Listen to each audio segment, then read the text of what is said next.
Greetings, fellow investigators, and welcome to our video podcast, Into the Darkness, where tonight my friends and I are playing KULT Divinity Lost. I am your host, Tom Rayleigh.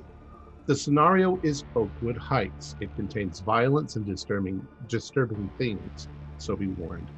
It was written by Peternalo, and it can be found in Taroticum and Other Tales. You can find it on the KULT website as a free-to-play scenario. I'm the game master, and this is the second version. I did the first version last week. Why so many times? Because I need to practice, so don't be surprised if I do it again. That being said, let's begin our journey into the darkness. It's Tuesday, November 17th, 2015. Detroit, Michigan, a city in decay, desolate houses, dilapidated city blocks, and rusting industries, all covered in dirty, snowy grit, pounded by chilling rain and whipped by icy winds off the Great Lakes. Formerly the hub of North America's auto industry, the city is now in serious decline. The population has dwindled from 2 million to 700,000 in only a few decades. In the central regions, there are empty and abandoned skyscrapers. In the surrounding areas, many of the houses lie desolate.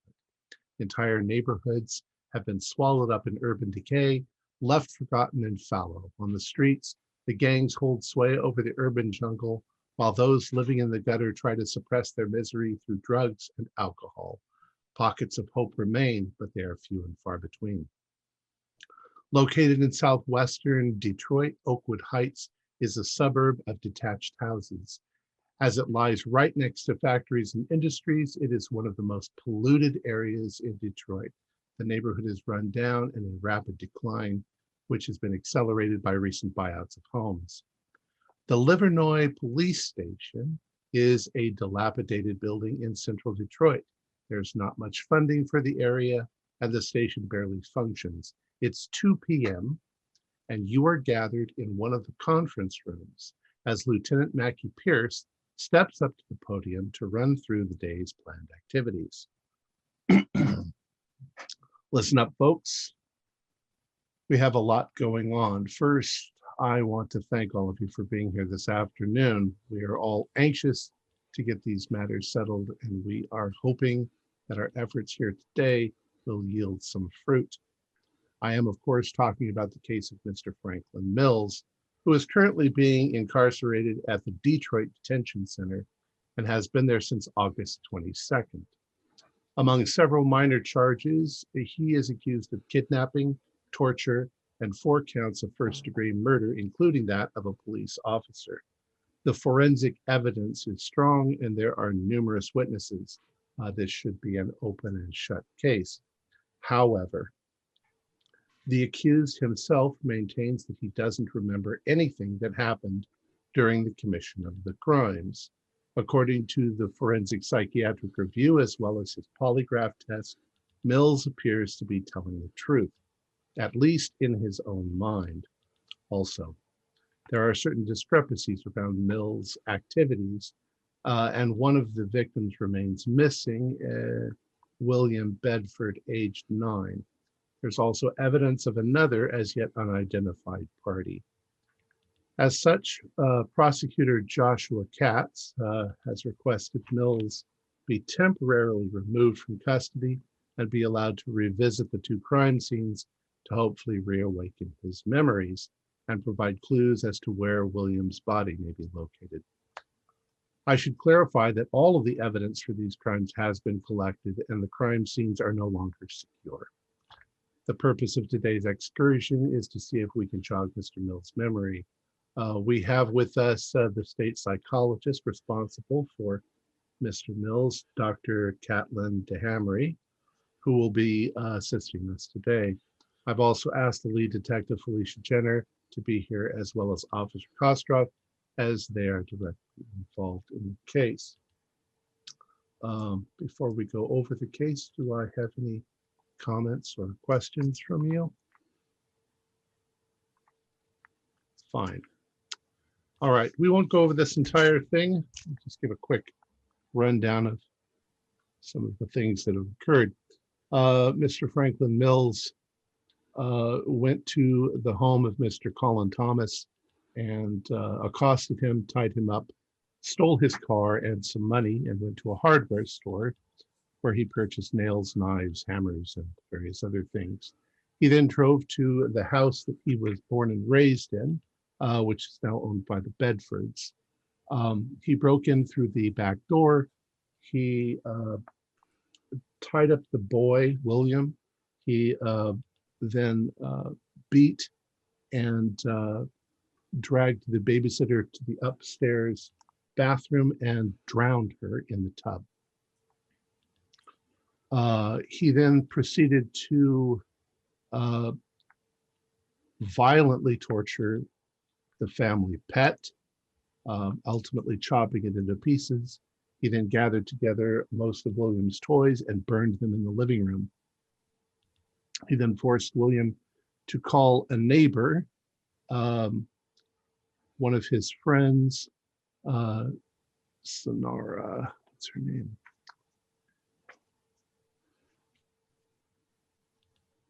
Sonara Nadell. And when she arrived, Mr. Mills then took her, tied her up, took her to the upstairs closet, the wardrobe, and taped her nose and mouth closed so that she suffocated. He then left the house, leaving William also tied up in the closet. And he proceeded to the place where his mother worked. I'm sorry, I did forget something. His father came home during this process, Ryan Bedford, and he was struck over the head with a crowbar. He was tied up, stripped naked, and his feet were nailed to the floor in the kitchen dining room. And he was then lacerated with a butcher knife in the femoral artery, and he bled to death on the floor. He then, Mr. Mills then went to pick up the mother, who he managed to accost in the parking lot, knock her unconscious, and bring her home. In the meantime, a neighbor, noticing something was going on over at the house, called the police. Officer Kostrov responded. He saw that something was amiss in the house. He called for backup and went inside. He found Mr. Bedford already dead in the living room, and he heard William crying from upstairs. He went upstairs. He rescued the boy from the closet. And while that was going on, Franklin Mills returned to the house. When he did so, he hid downstairs. And when Officer Kostrov and the boy came down the stairs, Officer Kostrov was struck over the head with the same crowbar. Mr. Mills then piled everybody into the car, and he drove to Zug Island, to an abandoned oil tanker. He took them all on board and down into the engine room. And that's this point, the police had been called. The police had been alerted by Mr. Colin Thomas, who had finally escaped from his bonds. Detective Felicia Jenner and her partner, Clark Glover, responded. They went to, they started following up leads, and they finally ended up on Zug Island, not knowing at the moment that that was the location of Franklin Mills. They saw his car, or the stolen car. They went on board. They called for backup, and while making their way into the ship, Officer Clark Glover was shot and killed. Ultimately, Detective Jenner managed to get into the engine room, where she found Officer Kostrov handcuffed to a piece of machinery. The mother, Lisa, let's see, what's her name? Janice Bedford. She was ritualistically chopped into pieces, and Mr. Franklin Mills was lying on the floor catatonic. A search was made for the boy, but he could not be found. Dogs were brought in. Dogs were unable to find due to the smell of machine oil and fuel and rust. And that's where he was incarcerated. Now he's claiming that he doesn't remember any of it. Do we have any questions, any discrepancies, any disagreements? No. I believe in Officer Kostrov's report. He believed that there may have been somebody else there involved. Yeah, it could have been just him. I'm sorry. Just reliving, speaking through that, because then I just need a minute. I'm sorry. Officer Kostrov is currently on administrative leave until he can be assessed.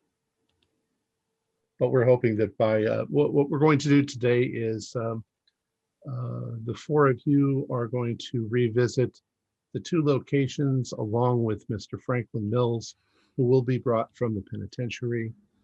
He is going to be accompanied by an officer, correctional officer.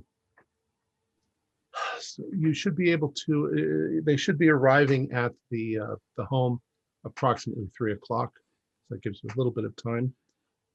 And then after you have finished there, you'll go to the derelict ship on Zug Island. You should be done by 6:30, at which time Mr. Mills can be returned to the penitentiary. It all seems quite straightforward.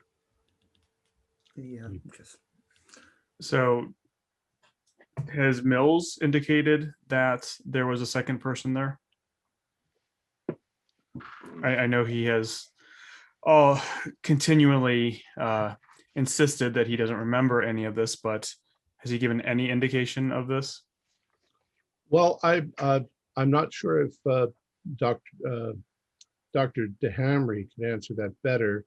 As far as I know, he doesn't remember any of the incidents of that day.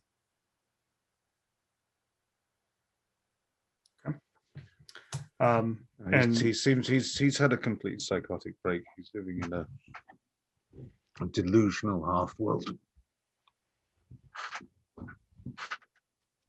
okay. All right. Well, I'm sorry, go on.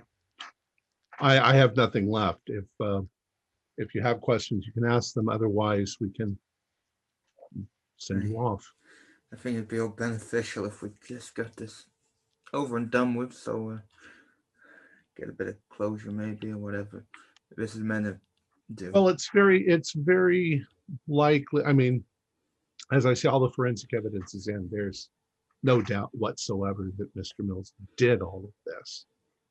It's just a matter of if we can get him to remember, and he's either going to end up in the penitentiary for his life, or he is going to end up in a psychiatric ward. There's a needle in the arm, if you ask me. Look, when it comes down to it, this is an open and shut case. This is going to be very easy for me to prosecute him, to put him in jail or for the rest of his life, or death penalty, whatever we have. However, this is just going to be icing on the cake. It's going to look good for the police department. It's going to make the community feel better. And so that's really why we're doing this. I apologize, Officer Kostrov. I know this is very traumatic for you, Detective Jenner as well, but I appreciate you going through with this to help to do this. When it comes down to it, it's about the community. Listen, Katz, I don't give two fucks about Mills. He can fucking rot in prison. I don't think he deserves a cushy psychiatric care, but I will be damned if William Bedford doesn't get a proper burial. I agree with you on that, and that's what the community wants. That you've read the newspapers, you've talked to the reporters, and that's what everybody wants. They want to find the Bedford boy's body, and that's what we're here to do. Closure. There's another reason I wanted to do this. Prove to myself that I'm still fit for this, but I need to try and put it behind. And man, what? Just it was weird, and I want to find that boy. Take it easy, Kostrov. We've been through hell. We'll get through it. We'll find William. We'll do right by him. All right, well, you all have your assignments. Get to it. And the lieutenant walks out.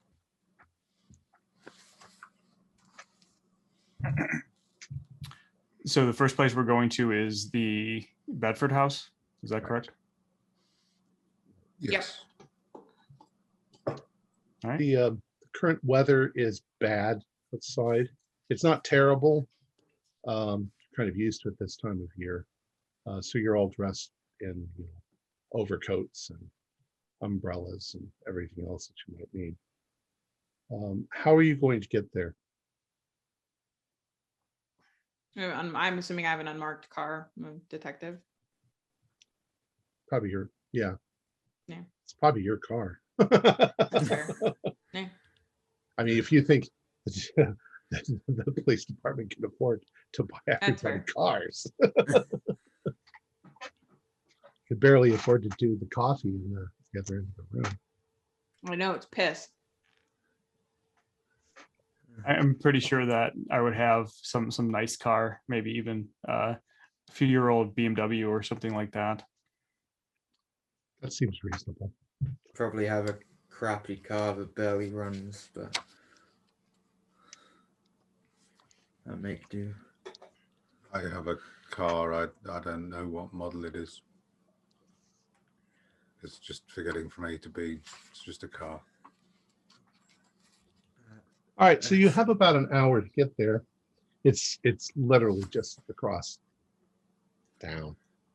I mean, it's not even across town. It's a few blocks. Ladies, gentlemen, I just need to make a phone call before we do this. Yeah, I'll be right back. Step out the room. I'm gonna ring my wife. Wife, Amy. Yeah, Amy.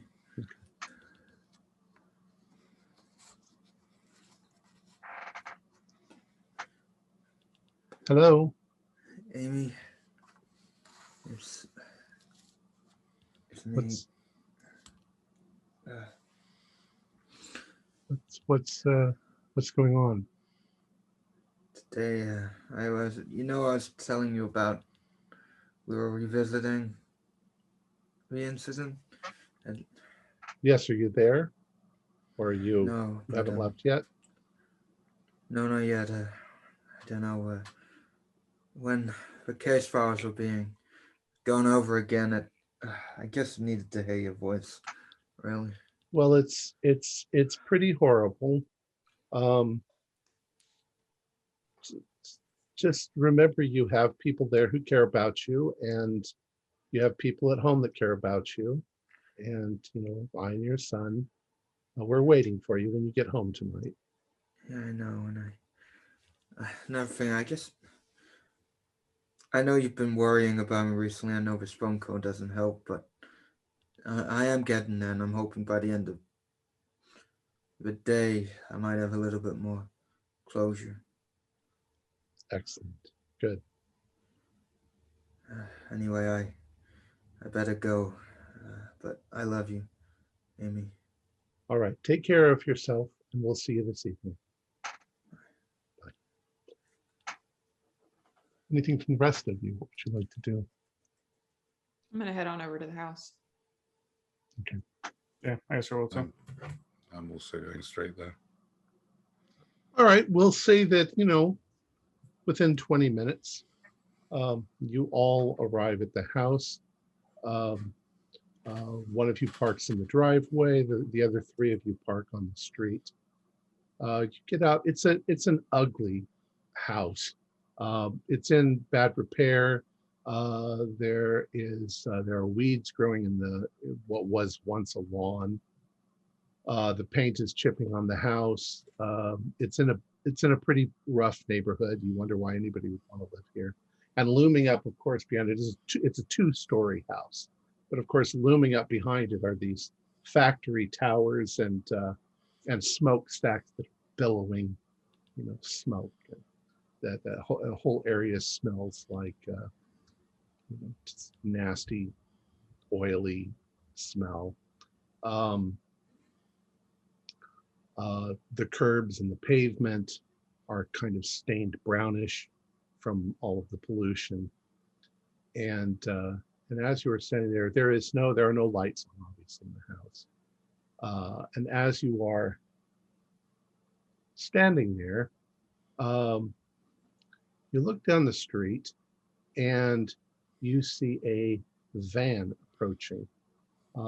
It's a black van. And when it gets within viewing distance, you look and you can see that there is the words Detroit News written on the side of the van as it pulls up. There's a dish on the top of the van. And you see Miss Kate Dixon from the local news getting out of the van. It's raining. She's got an umbrella. Her cameraman's getting out with her. And they're moving in your direction with a unappreciated smile on their faces. Oh, I'll handle this. Christ, who called the vultures? I don't know. Let me handle this, Josh. He kind of tie up. Prosecutor Katz, glad to see you here. Sources have said that you're planning a tour of the Bedford crime scene with the suspect Franklin Mills. Is this correct?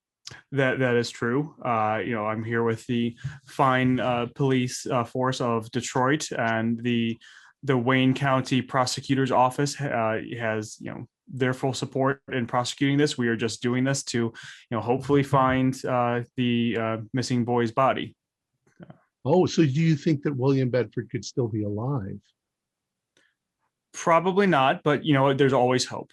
We as a community, we need to come together. We need to be hopeful of these things. It's unlikely, but if for nothing else, we want to give the family and the city closure, as much closure as we can. She looks over your shoulder. Aren't you Detective Felicia Jenner? Detective, it was you who originally apprehended Frank Mills. Do you have any comment on this? And she's holding the microphone out at you. Fuck off. Jumps right in front of it. What she meant to say was, no comment. We're still in the middle of an open investigation, and we can't really talk about that too much right now. Well, how does it feel to face the man that shot your partner? Sorry, I shouldn't have been before. Suck my dick. And again, what she means is no comment. Katz gives her a glare, turns around back to the reporter and says, these are obviously stressful times for everybody. We just want to get through it, and again, we want to be here for the community. That's why we're here. You must be the state psychologist, Mrs. DeHamry. Do you hope this tour of the crime scene will provide you? Dr. DeHamry. Dr. DeHamry. Do you hope that this crime scene this tour of the crime scene will help provide additional insights into Franklin Mills' psychological profile and why he committed the crimes. The psychiatric assessment of Franklin Mills is an ongoing matter, and as a consequence, it would be professionally inappropriate of me to discuss it with you any further. About this time, another van pulls up. This one's white, unmarked, and you can see an officer with penitentiary, the Detroit jail on his uniform. He gets out and opens up the side of the van, and Mr. Franklin Mills is inside. He's about 45 years old. He's dressed in an orange penitentiary overalls. He has a quilted jacket on top with he looks old, frail. I mean, 45, but he's kind of gray. Looks like he's had a hard life. He's got handcuffs on. He's got handcuffs and foot cuffs, which restrict his walking to speed him down to short steps. The officer who is with him is gigantic, a big brute of a man, but only the one officer is with him. And of course, as they get out, the reporter immediately heads towards them, and she starts asking questions, which the officer kind of deflects her and just pulls Mills. Mills looks tired and upset, is the way I would describe him as he's pulled towards you, into your group. The reporter then immediately, you see her sort of touch her ear, and she says something to her cameraman, and they immediately jump in the van and drive away. So you're there alone with Franklin Mills, and the officer, in case you wonder, his name is Tank Garrett.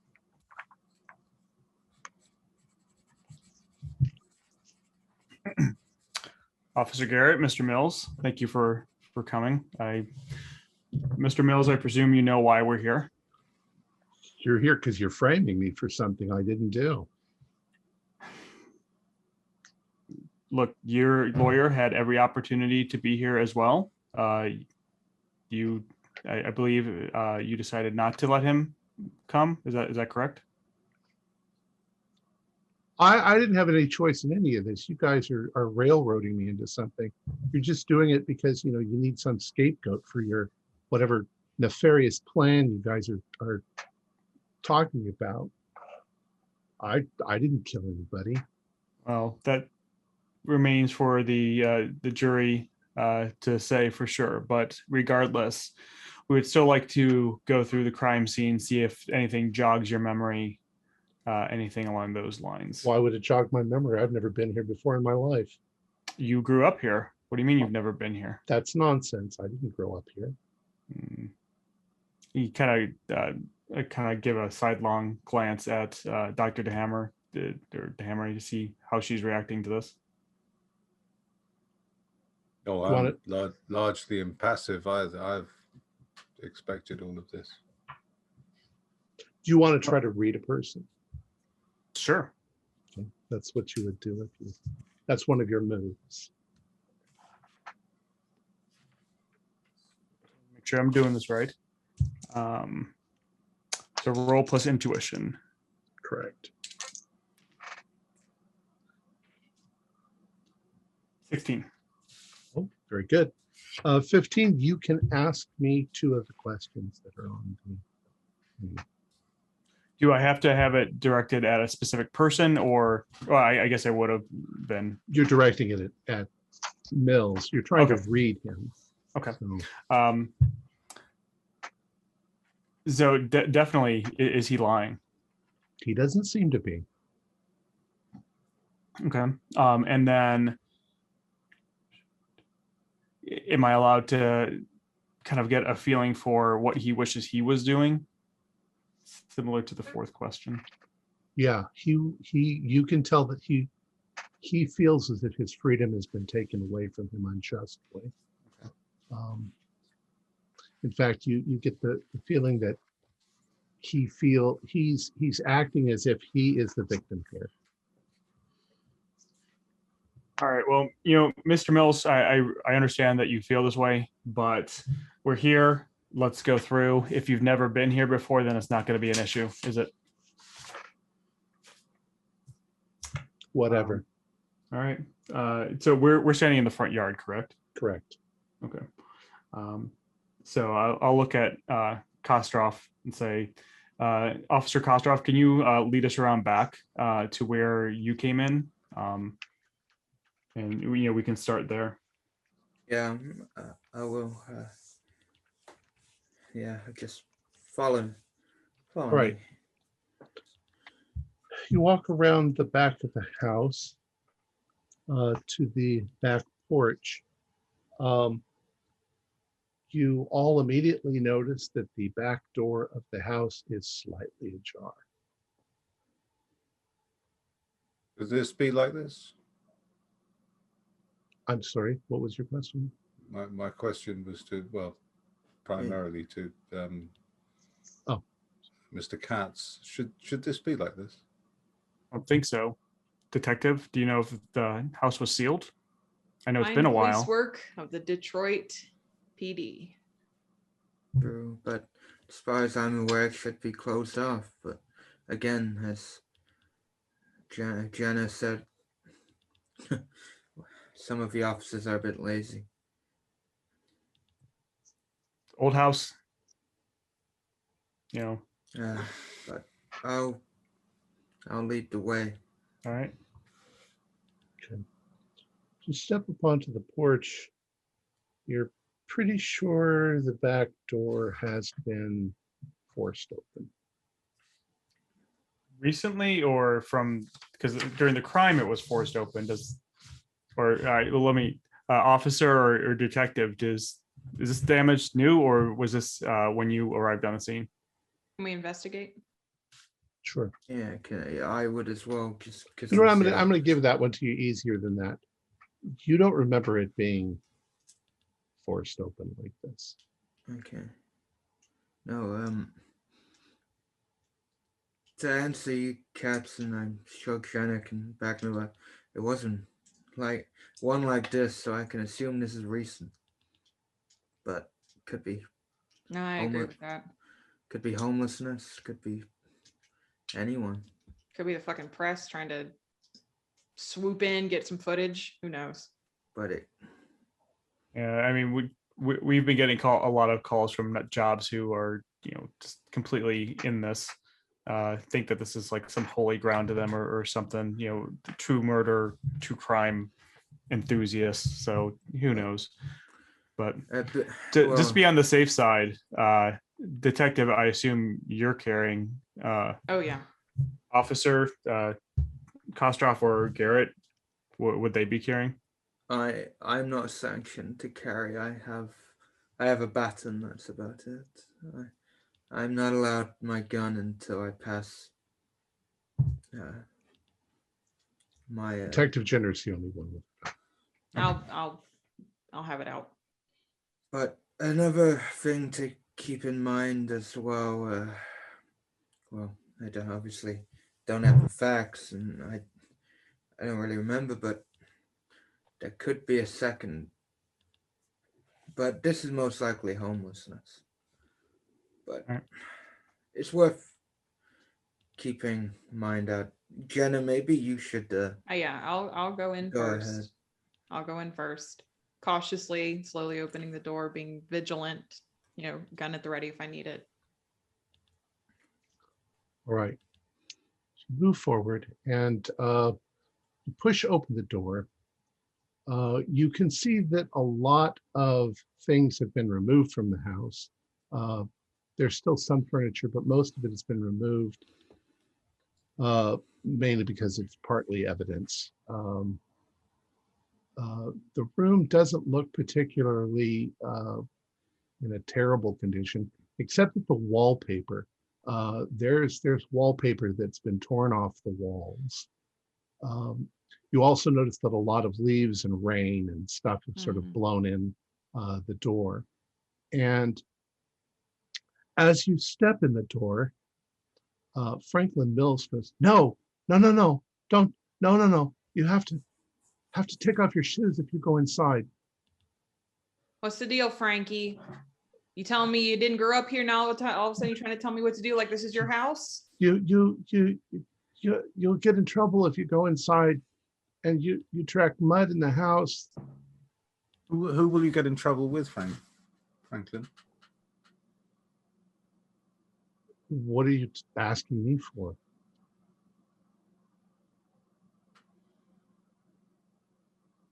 A little early to be setting up that Oh. insanity defense. Jot some notes down in my iPad. I don't know what you people are talking about. I've never Mr. been in here Mills? before. Mr. All right. Mills, I would suggest, unless you have something reasonable to say, keep it shut, please. Officer The Kostrov, doctor asked me a question. I'd appreciate it if you left the psychiatric evaluation of the patient to me. Sorry, Miss DeHamry. Dr. DeHamry. Sorry, doctor. Well, I'm going in with my shoes on and continuing Same. to be vigilant. Hey, cats, if you want, let me check for squatters first. I take off my shoes. All right. Kostrov takes off his shoes and puts them by the side and enters in his socks. So you step inside. You're stepping into the living room. Directly to your right is the dining room, where you can still see a large quantity of blood stain on the floor.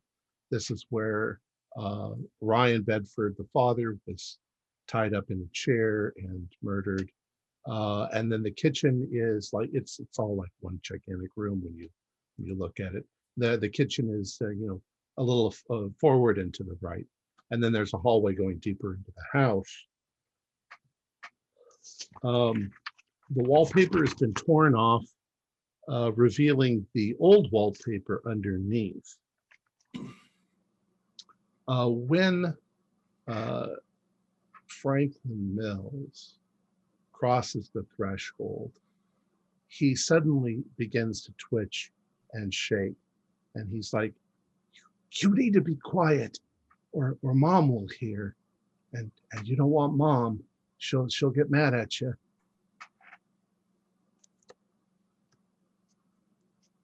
Doctor, is this normal? Well, normal is a very relative term, Mr. Katz. However, with this patient, no, he hasn't displayed this particular behavior before. I think this could be situational, but I would hope something that might lead to clearing the emotional or psychological blockage that he's experiencing. Well, Doc, this is kind of your show. So what do you think we should be doing with him? I think initially we should just let him experience his surroundings and then prompt him with questioning would be the reasonable course of action, I think. I reach into my suit pocket and pull out a little video camera and start kind of taping Mills So for evidentiary purposes. So if I guess the best way is if I take us all on the tour around my movements, and then maybe we might get some similar outbursts to what Mills has been showing right now.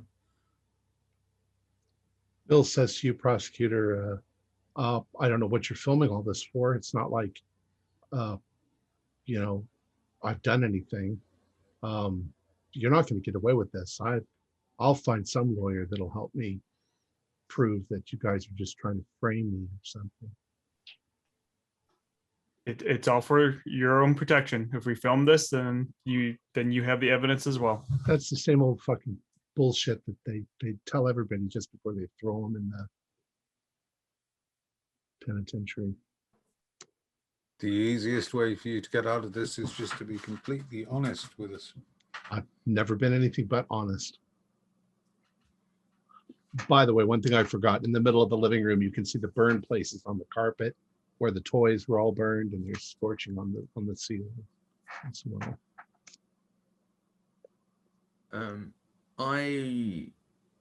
While I'm here, I'm just looking around. Going to where I would have walked, because I had secured the area when I first came here, and I'm making sure everything's, because police officers should have left everything where it was. So I'm just, keep walking around and keep an eye on Mills. Kostroff, as you are surveying the scene, you're staying in those front 3 rooms for now. There's a glint of something in the kitchen that catches your eye. And when you walk in there, there is a large butcher knife sitting on the counter. It is clean, like it was just recently washed. Hang on, man. I will. I'll put on my glove, my forensic glove, because I'm sure I'd have some on me.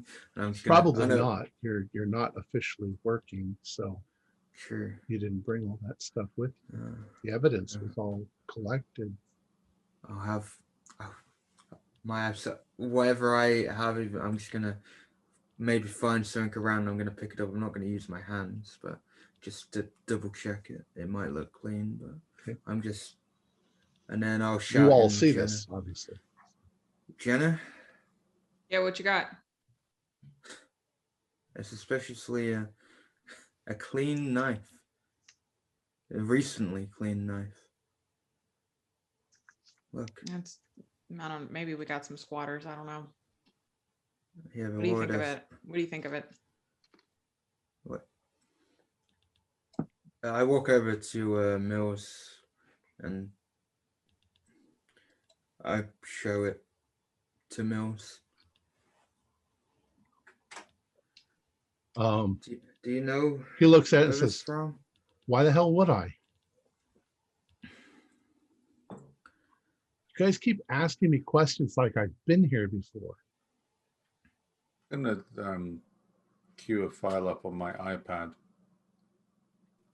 and before I do anything with it, I'm just going to throw a look to Officer Garrett. That kind of look that says "get ready," sort of. Okay, yeah, he's international. That's the international sign for "get ready." Get ready. Yeah. That. Having done that, I'm going to walk up quite close to Mills, up 2 or 3 feet away, and I'm going to queue up the photograph of Martha Mills and show it to him. That's his mother. Yes. All right. You show that to him, and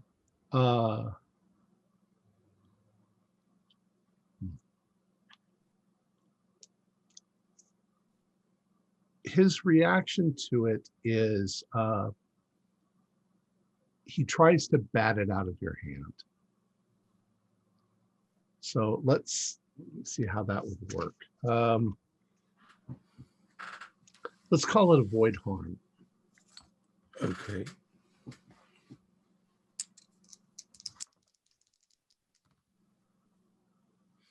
I've rolled a 12. Okay, you avoid the worst of it, so he doesn't manage to knock it. out of your hand. I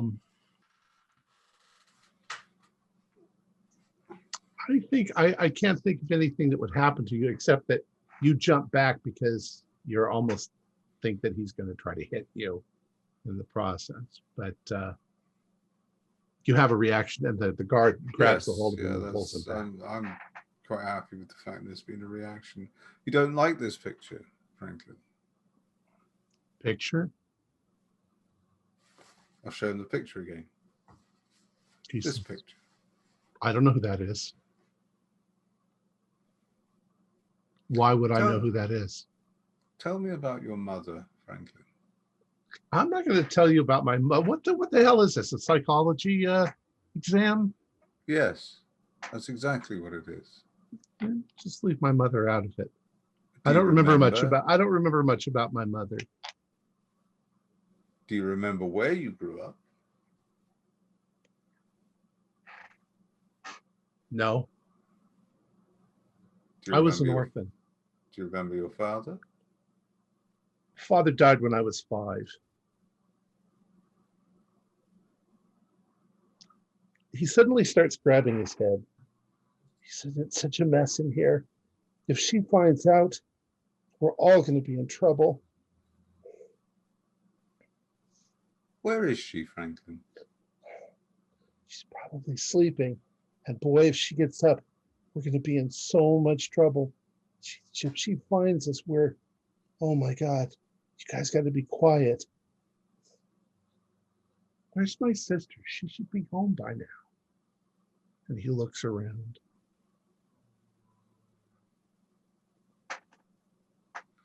Lisa, are you looking for Lisa? My sister, yeah. She should be home by now. Boy, if she's late. And then suddenly this sort of blank look goes over Mill's face. And he looks like he's back in that mode where he doesn't know really where he is. I'll continue making notes. What are you going to do next? You can hear outside that the rain has gotten stronger. You can hear it pattering on the roof, pelting the windows.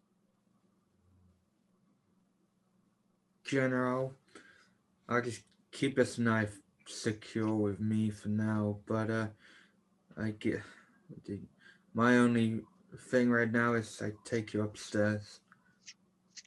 Okay, so you're going to go down the hallway? Yeah. Before we do, having seen the crime photos and all that, how close does the knife look like to the knife that was used during the crime? I'd say it's a good match. As we're walking anyway, I'll gesture for Jenna. I assume Jenna will be close because she has a gun. So, Jenna, detective, sorry. Jenner's fine. All right. As you're walking into the hallway, you can see that there are still some framed pictures on the wall. None of them are of Franklin Mill's family. It's all Bedford's family. You can see there's even some drawings that have been framed and hung by William. They're kids' drawings, but parents do that. Officer Kostrov, this is right about the spot where you were hit. When you came around when you got to the bottom of the stairs and stepped into the hall, he was right there waiting for you, and he clobbered you. You actually had William over your shoulder because you were trying to get him out of the house as quickly as possible. At this point, you notice too that there is tagging on the wall of the stairs going up. It looks like gang related. You're not sure what gang. It's that sort of indecipherable, tagging. See, So somebody's Kostrov definitely just been in the squatters. house. Yeah, probably. There'll be a visible moment when we get to that spot where I will pause just touch the back of my head, and then I will be back into your night. So, Detective, I know squatters gang, it looks like that, but why such a perfectly clean knife and the busted door? If it's gang related, then fine, that's why there's a busted door, but I don't understand the recently clean knife. Yeah, that one's puzzling to me as well. I don't know. Is the it a wall- joke? Did someone Mhm. find out about the events today? Cats? Does anyone else? Is anyone else meant to know? It's been in the newspaper for Mm. over a It's month. Probably just It's a probably sick kids joke. daring each other to come in. Mm. The haunted house or something. Is the Exactly. wallpaper torn here in the hallway? Mostly in the living room, but yes, there are Okay. places where it's torn. Does it look like someone did that with the knife, or just I don't know? Maybe you can't tell. Probably a combination of knife Mm. and Just ripping it. fingers Yeah. and do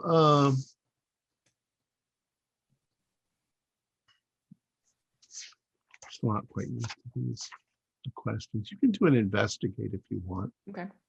You can do any of these whenever you want to, Sure. or rather observe a scene. That's probably more Sure. appropriate. Oh, As long as you know the criterion at the top of each one. mhm, and mhm. read it. That is a 13. Okay, so you can ask one question. One of the questions that's on there. What is being hidden from me? I think that what conclusion you would come to from looking at the wallpaper and stuff is that Franklin might have been trying to remove the new wallpaper to get back to the old wallpaper Mm, when he lived here. Hey, Frank, does wallpaper look familiar? No, why do you keep asking me things like that? I've never been in here before. Because you grew up here, you fucking spoon. If you would answer the doc's questions, might be easier to get off on this little insanity plea that you seem to be trying to sell us on. I didn't grow up anywhere near here. Right. All right. All right. So you guys said you were going to go up the stairs. Yes. Detective, lead the way. At the top of the stairs, there is a sitting room to your left. There is a bathroom to your right, and there is a door into the master bedroom where the sitting room is. Which way do you want to go first? I mean, the bathroom's right there. That's a scene. All right. I'm Master bedroom. gonna start videoing at this point. Yeah, Okay. I'll let the doc make the call. She's the one trying to get an eval here. I should also mention that there are some strong, musty smells coming from up here. The house itself smells. It's had moisture in it now for a couple of months. It's cold. By the way, I didn't mention this, but there is no electricity. So and it's daytime, so you can still see. But if you guys probably have flashlights if you need to shine into any of the corners or whatever as you go. Okay, so there's a smell coming from up here. Which way did you want to go? Which room? I'm quite happy to investigate the bathroom first, if that's what the Bathroom. detective prefers. Well, that's Okay. where I discovered the body of Lynn. All right. So you step towards the bathroom and you open the door. Definitely there is a strong smell coming from the bathroom. It smells oddly like motor oil, like burnt old engine oil. You look in, the bathroom is damaged. A lot of the tiles have been broken. The toilet itself is empty of water. And the tub is completely surrounded by the shower curtain, closed off from view. Is there any blackening and evidence of a fire in here? No.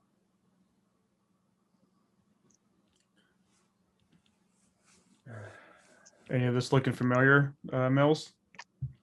Still no? No. Are you sure, Mills? Maybe we should get him a bit closer in. I think that you people maybe you've been duped. Maybe somebody set me up to make it look like I've done something. Look, enough. All right, enough with this. You know, we have witnesses placing you here. Officer Kostrov was assaulted by you here. The boy and he were taken from here, as well as the boy's mother. You can't tell me that you don't recognize this bathroom. You lived here. You grew up here. We have records showing that. Come on, Mills. I mean, Cat steps into the bathroom, kind of swinging his arm. So you can't tell me you can't recognize this. You probably took baths in here when you were a kid. And he kind of rips open the shower curtain. As did you tell me you don't recognize any of this? Rip open the bathtub, shower curtain. The bathtub is almost brimming to the top with nasty black water with oil all over the top of it. Cat takes a step back. Oh my God, what is going on here? What the? I'd like to read Franklin Mills at this point, please. Okay. To see how he reacts to this situation. Oh wow, that's with the +3. That's a 20. Very nice. So I rolled a 17. So you can ask me 2 of the questions as relates to his reactions. Well, I think the first question is obviously how's he feeling about this right now? How is he reacting to what's happening in this room? You're a psychologist. You can see very subtle things in him. He is extremely confused, and he seems to be. There are moments when he seems to be flipping from sheer terror to confusion about why he's been brought here, and the frequency of this play across his face is becoming more and more frequent, as if he's trying to deny something to himself, and at the same time trying to remember. But so far, this denial is winning. Something horrible happened to him, and he's blocking it with all of his might. How could I get through that block? Probably as you progress with the tour, especially maybe when you get to Zug Island, it might break all the way down, because it's definitely started. He hasn't exhibited any of this until he got to the house. Mm. So the house is very clearly having an effect on him. Oh yeah. And it seems to be the deeper you've gone into the house, the worse it's getting. Okay. I'm gonna look a little closer at the bathtub. Is it just like oily black water? Does it look like there's anything in it? You can't see the bottom, but as you are looking down at it, you don't know if you disturbed it or not. But as you're staring there, for just a moment, it almost looks like something ripples under the surface. Yeah, Katz is gonna take a step back from it even farther, kind of disgusted. Kostrov's going to observe the situation of the bathroom because he was here originally, and Okay. the black oil is strange.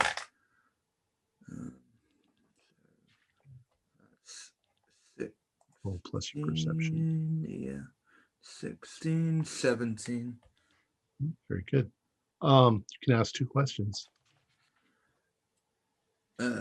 What seems strange about this?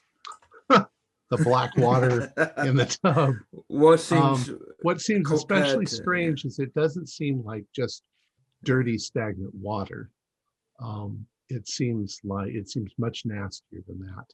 Almost like somebody poured fuel oil into the water. Okay. There are traces of dried blood on the floor from where he would have dragged the babysitter up here, and then he drowned her in that tub. But they would have drained that tub. Yeah. And the only other one was being hit. Well, is there anything being hidden from me by my 2 occasions being here? Something bothers you about that bathtub full of spooky black water. Okay, I'm gonna get Katz is backed away. I'm gonna walk towards it. I'm gonna look around it, see if there's anything odd about the bathtub, feel around it, and I'm gonna push on it to try and ripple it more, just to. Well, if you vibrate the tub at all, there is of course ripples from there. Yeah. Vibrating. You do notice one thing though. This is the kind of tub that has a plug, and the plug is on a chain, and the chain is broken. So the Okay. plug is down inside there, plugging the water. The only way to get it would be to, and So it looks this- really nasty. Yeah. Does. Oh man. What the? Who would even do this? Why would a gang? If a gang group have been here, why fill this with oil? What's the purpose? Kids Surely it playing would- pranks. What if maybe it's kids playing pranks, Kostrov? You know that everyone knows the babysitter got murdered in the bathtub. Some older teenager comes in here, fucks around, puts stuff in the bathtub, and then dares all of his buddies to come in here and freaks them out. I wouldn't even worry about it. Is anyone opposed to me just pulling the plug and letting this drain out? If Go you for it. want to reach your hand in there, be my Yeah, guest. that looks disgusting, Kostrov. I wouldn't be touching it. There's got to be. I mean, if you really want to, I'm sure that there's like I don't know, a stick around here or something you could, Yeah, it's Use gotta or be just- something. or something. But yeah, Mills Yeah, doesn't recognize any of this. I don't think it's necessary to Yeah. whatever the hell we're doing here. I'm assuming the oil smells. Does it Yeah. smell? It's done. Nasty. Yeah. Yeah. Moonlight. Well, okay. I won't unplug it, but because I don't fancy sticking my hand down there. But can we close the door? Can we just leave and close the door behind and not come in this room again? Sure. Remy. All right. So you're back in the hallway. There's nothing in this direction. You can step into the sitting room. It's in bad condition. It's the whole house might have at some point a long time ago been quite nice, but that hasn't been for decades. As you move into the sitting room, Mills, he becomes a little more agitated. And as he looks around, he's like, oh boy, this place is a mess. Mom's gonna flip.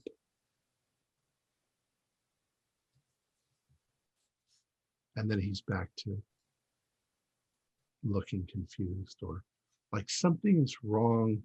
Something like he looks like a victim. It's hard to tell. He doesn't seem to be acting. He seems to be flipping personalities, maybe. Doc,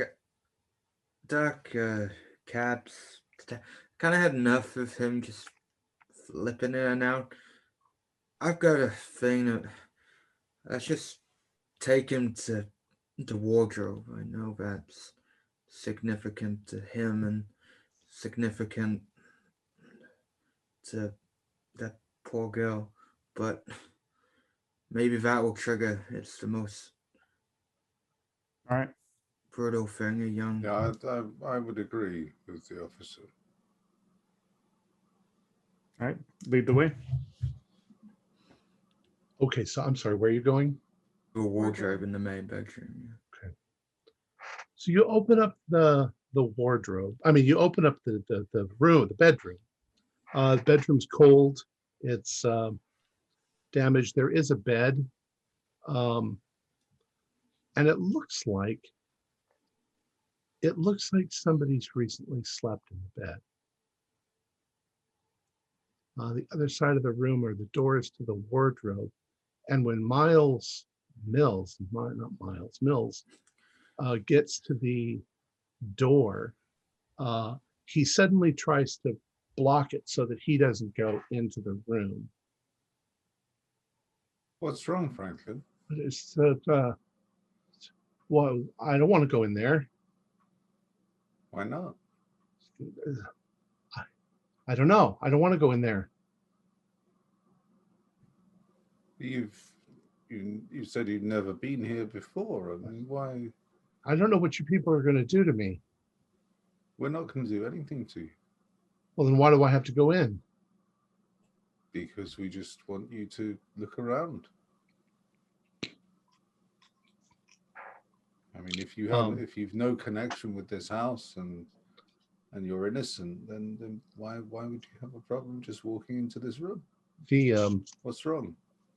The guard who's got a hold of him.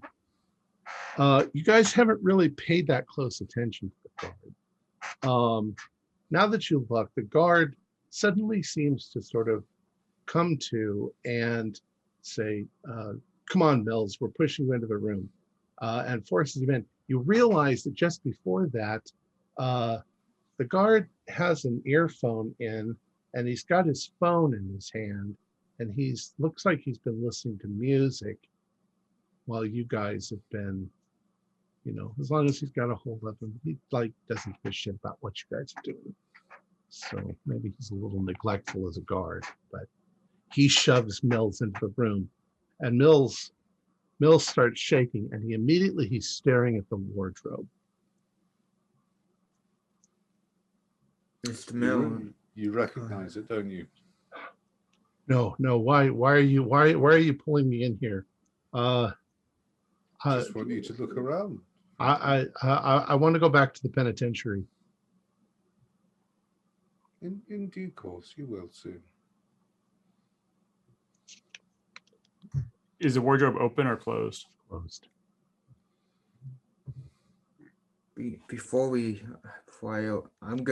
Kostov's gonna open the wardrobe, but before it does, Doc, I just want to say something to Mr. Mills. I know you're doing his spiel with him, but Mr. Mills,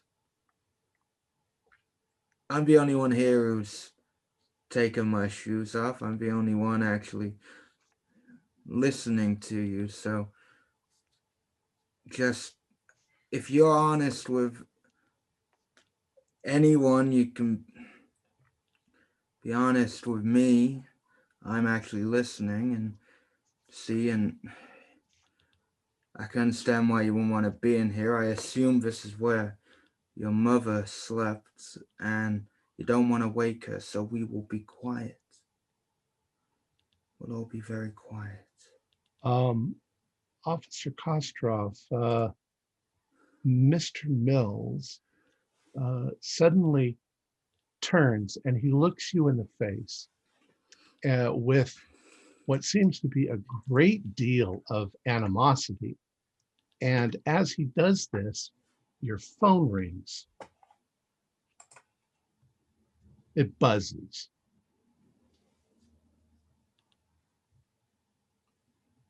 And the rest of you suddenly notice Officer Kostrov grab his head and look shaken and horrified by what he sees on his phone.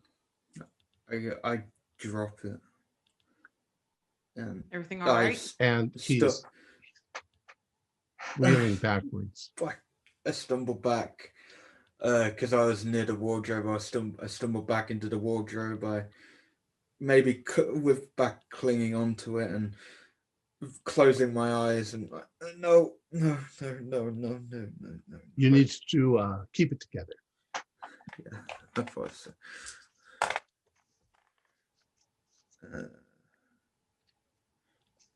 12. 12. It says for 12, the effort to resist instills a condition which remains, let's see, with you until you have had time to recuperate. You get a -1 on situations where this condition would be a hindrance to you. I believe you can choose which thing based on what happened.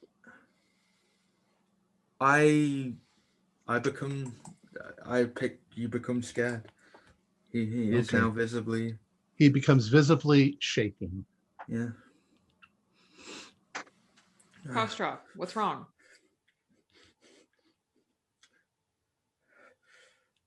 Kostrov, why don't you go take a walk outside? Clear your head. No. We got this. It'll be fine. No. This is gonna reach down to pick up his phone to hand it to him and glance at the screen as he. No. I'm gonna like holster my weapon and put my like hand on his shoulder. Kostrov. Right.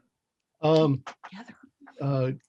Prosecutor Katz, what you see is a picture. It's from his wife, Amy. She's holding his son, Dominic, by the neck. Her eyes seem really dark, and Dominic's face is blurry. And the text is, "Come home soon. Your son has been a very bad boy." What the? Kostrov, I think we need to talk after we're done here. Kind of turns it over so he doesn't have to look at it and hands him the phone, or at least holds it out to him. He won't. His hands, one's on his head, one's trying to cover his ears, and he's. Prosecutor Katz, do a read a person. I'm not actually. I don't know in this game whether I'm supposed to tell you what to do. No, but you can. 8. What'd you get? 8. Oh, okay.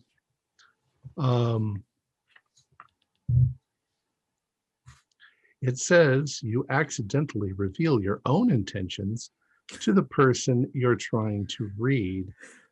Tell the GM player what these intentions are.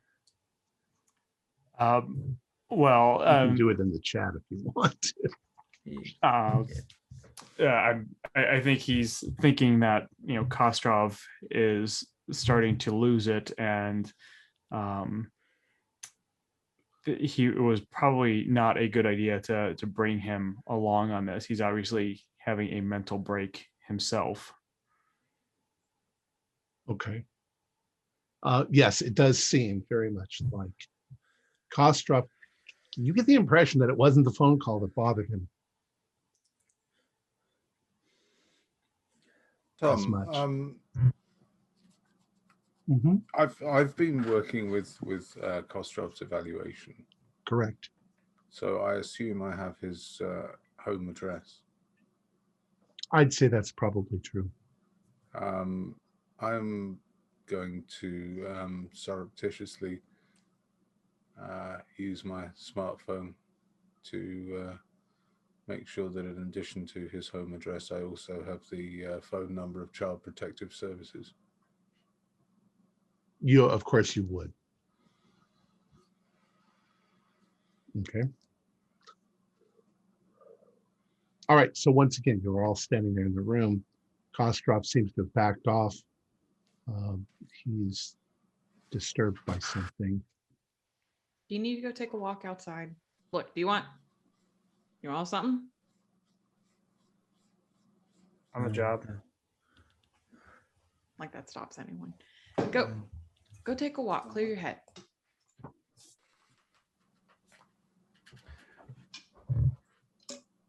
Go, Kostrov, go downstairs. We'll handle the rest of this. And with that, look over at Mills, look over at the wardrobe, and say, "Well, Mills, you want to see what's in it?" No, don't open the wardrobe Why? because she's in there and she'll get out. You don't want to let her out. If Mom finds out, oh my God, she says, don't. She's probably right behind the door. Don't open it. Katz is just going to go up and He starts to immediately struggle when you do that. The guard stops listening to his music for a moment. He's trying to restrain him. Kostrov also put himself in because he backed up into the wardrobe door, so he is still basically blocking the wardrobe doors, not intentionally, but Kostrov, go downstairs. You're at this point. You're starting to. Jenner, can you please? Yes, yeah. I'm gonna like grab Kostrov by the arm and start pulling him away. I don't know if that's a roll or not. I mean, are you going to resist? No, he Okay. he is. No. He's too trying to block out Come on. things. So All right, so you're going to open the doors of the wardrobe. Yes.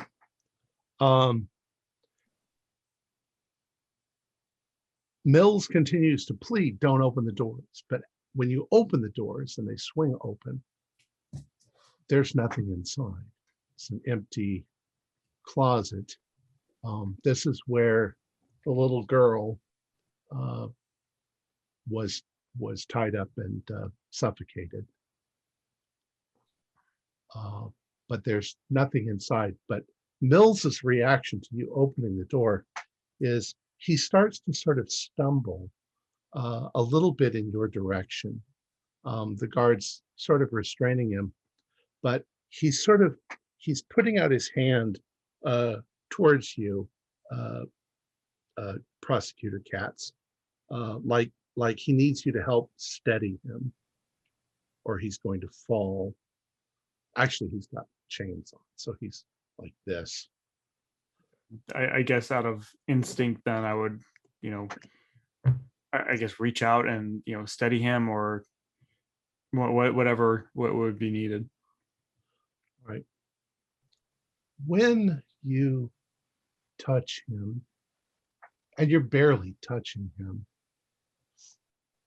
you suddenly get a strong aroma coming out of the wardrobe. It smells like old cheap wine and cigarettes. It almost fills your nose. And Mills looks up into your face and he says, I know what it's like to want to kill your mother. Katz pushes him back, looks at him and says, "You're crazy." Whatever. He You can turns do around, it, keep it together.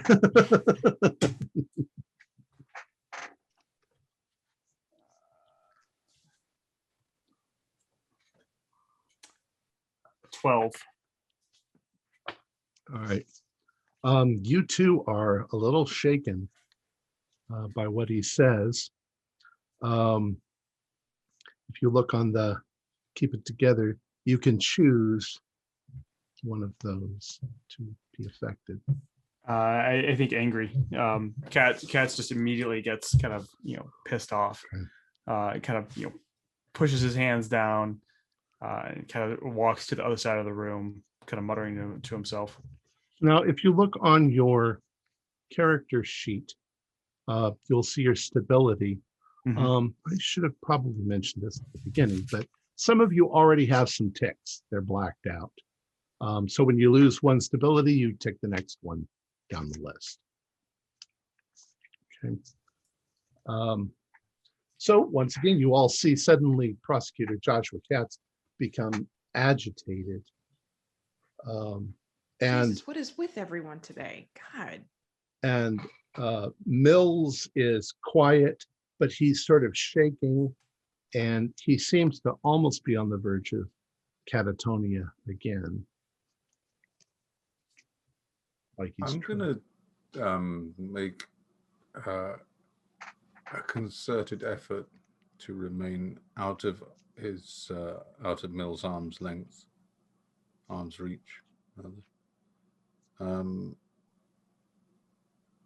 And I'm going to once again use my iPad.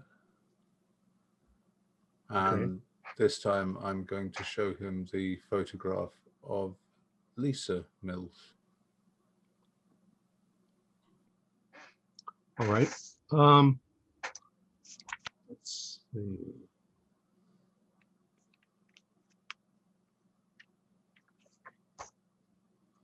And I believe this is a psychological technique known as flooding. Should have done this before, but this is influence others. You're trying to Okay. influence him. Charisma.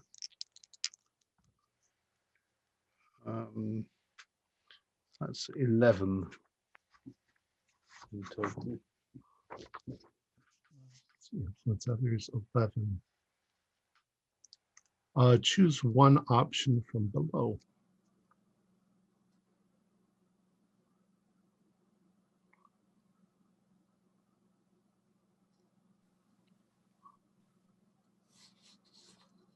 That's, I thought that was it. Oh, here we go.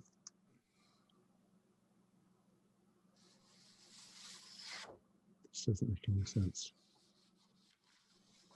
Does what I ask, but the GM chooses one of the conditions. I see. Okay.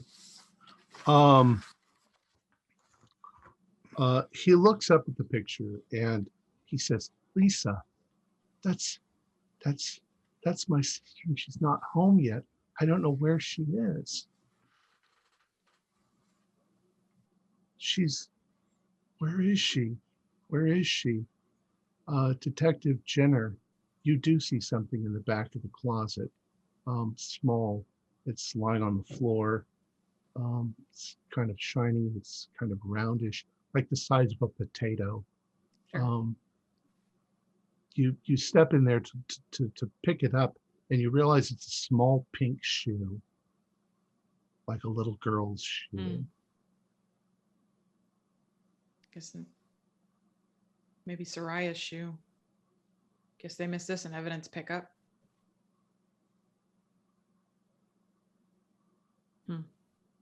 Oh, Something in you stirs a little bit.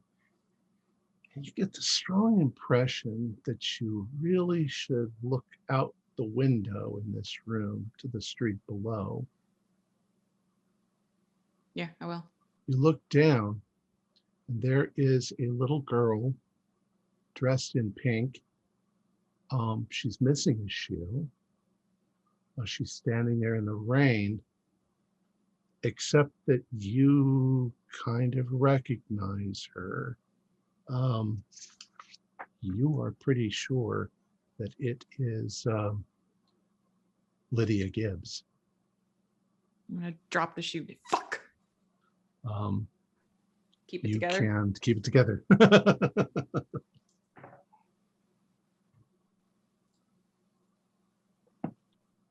Just 10. So I will become guilt-ridden. Okay. which means you'll probably. Yeah. Oh yeah.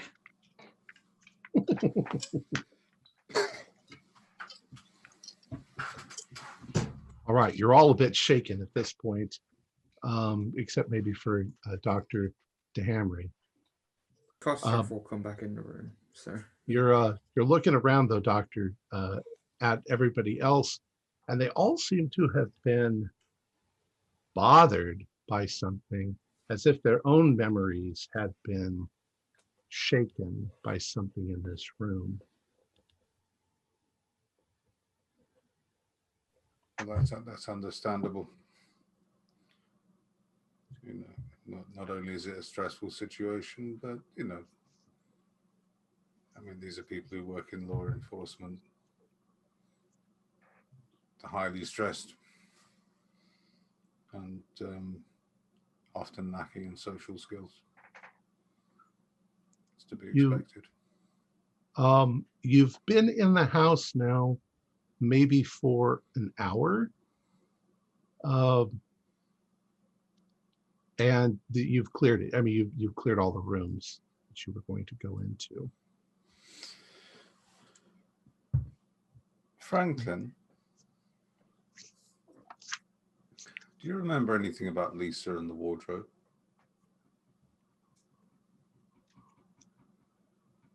He starts looking around and he says, his voice becomes childlike. He says, Mom used to put us in there when we were bad and make us wait for the devil to come.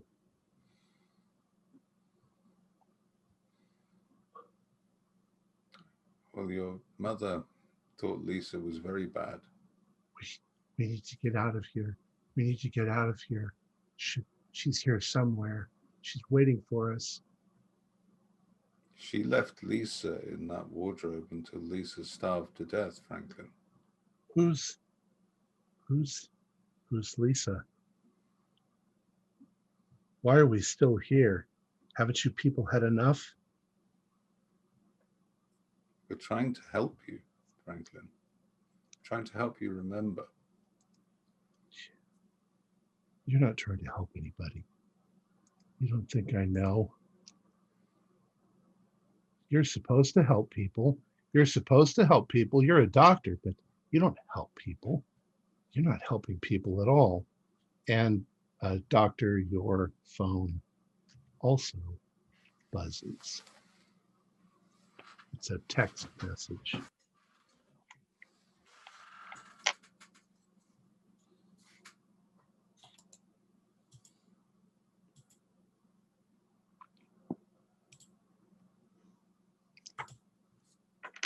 We need to,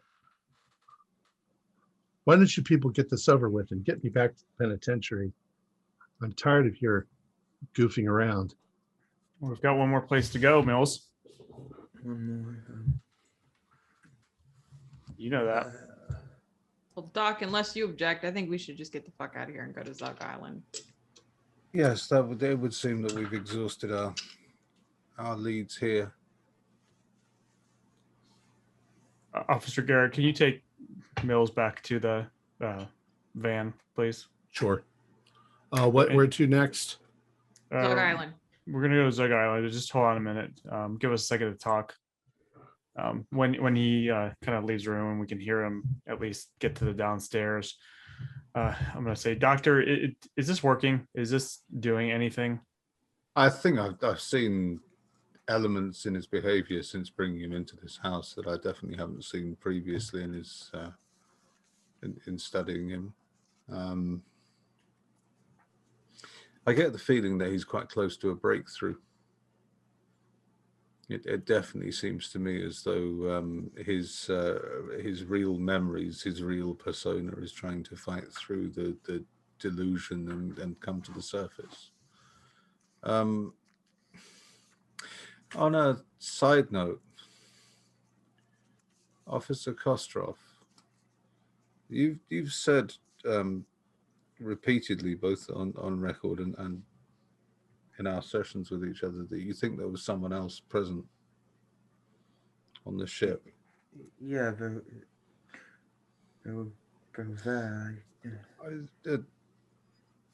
what do the other two of you think about that? I mean, do you think that's viable, that he had an accomplice? Because I'm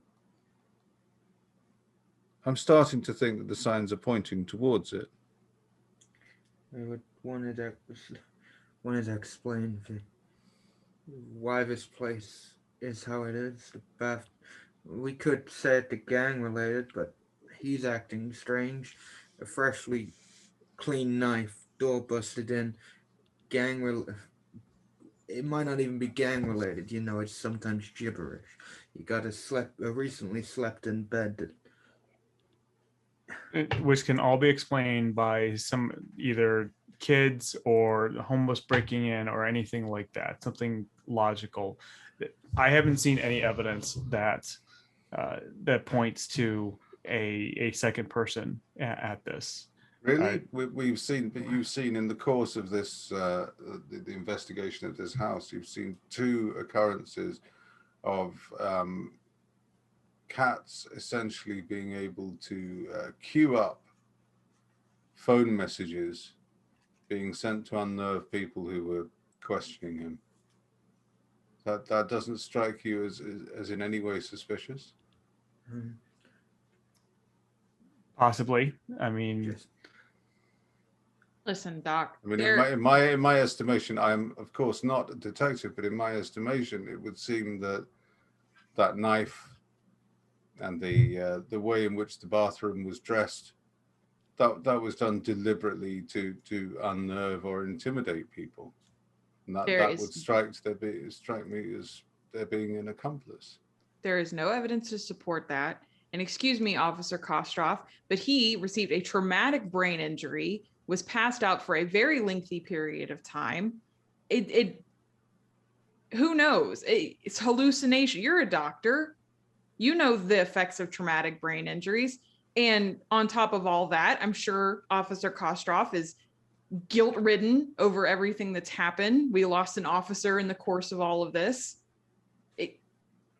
I think that what this second person was a hallucination of some kind. I do not think there was an accomplice. Well, it's quite possible that the second person is simply perhaps Mill's suppressed personality. He's definitely repressing some form of childhood trauma. That's apparent. Something happened, something very unpleasant happened to him in this house. I think that my own theory at the moment is that when he conducted those murders, he was repeating some trauma that had occurred to him, or attempting to deal with some sort of trauma that had dealt with him.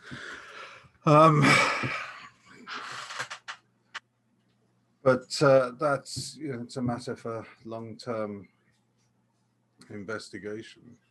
also, He needs to be under long-term psychiatric evaluation, as I've said all along. for the record, Janet, yeah, I might have been hit in the head, but I was conscious for some of the time, man. All right, Kostroff. All right. And with that, I'm checking my phone again, and now that I'm a little bit, well, I'm still shaking, but I'm going to leave the room and ring my wife again. Okay. So where you step into the sitting room, Yeah. right? You ring your wife. There's no answer. I ring again. There's no answer.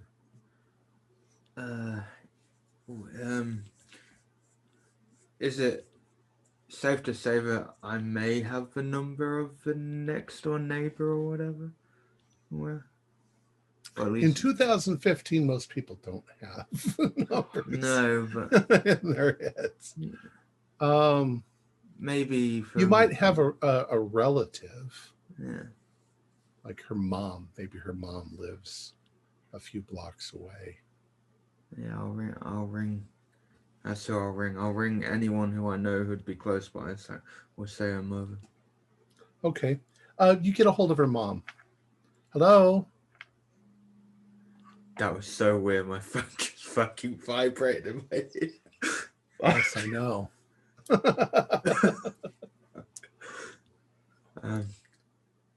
Hi, Who's this?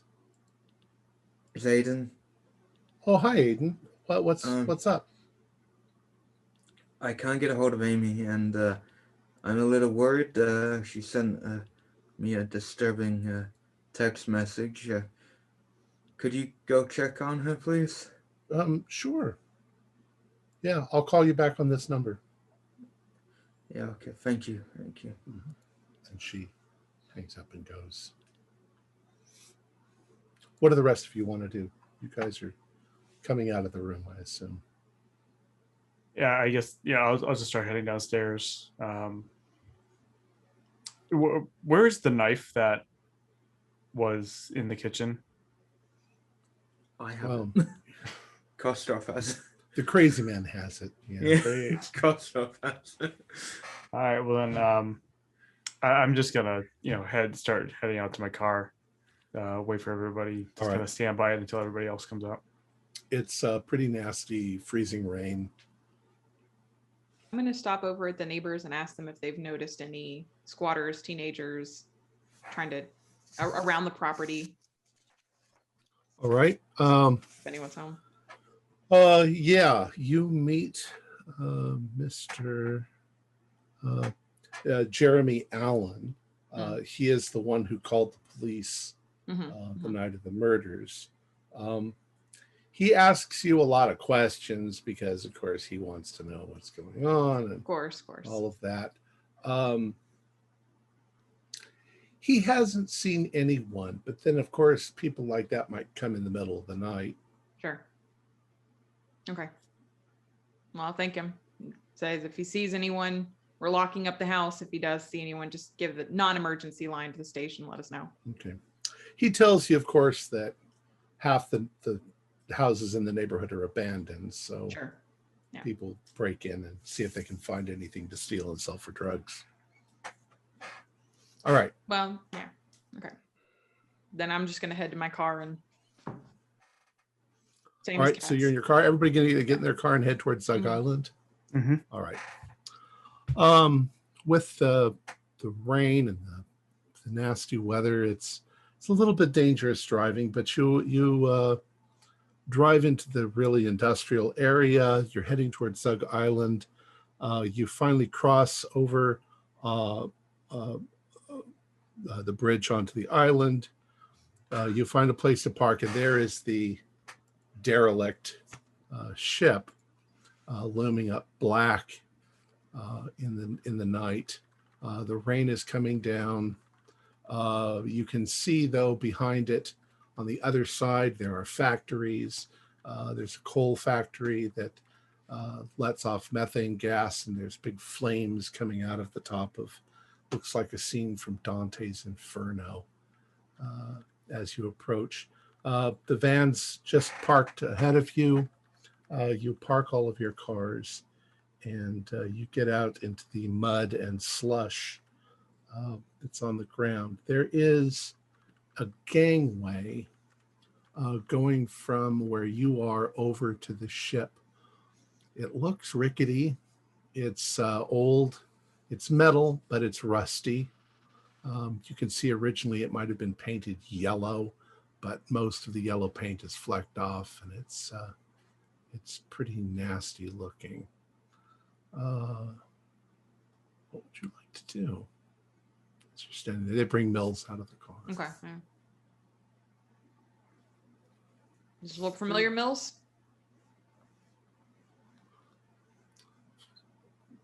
Where are we? I don't know where you've brought me. It's freezing. Mills, cut the crap, please. I've had enough. Just, please. Just shut up and tell us something useful, not this bullshit pulling. I don't know what I'm supposed to tell you. Are you going to take me over there and murder me or what? Is that what you were gonna do to me? I don't even know you. Yes, you do. I get right into his face. Yes, I do look into my eyes, Mills. You know me. Franklin, do you remember Colin? Colin? You used to work with Colin. Do you remember Colin? I don't know anybody named Colin. You worked with Colin here.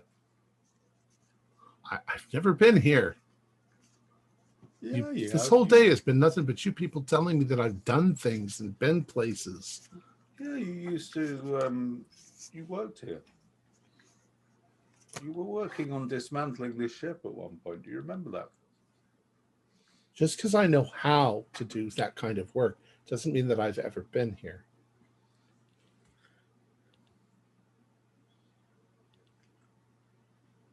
So this doesn't mean anything to you, this ship. Why would it? It's an Well, old rotten, old rusty ship. It was your job. That's got nothing to do with anyone getting killed. I mean, there's no harm in saying you remember that. I don't remember anything. I don't know why you don't believe me. I took a polygraph test. Polygraph test said that I'm telling the truth.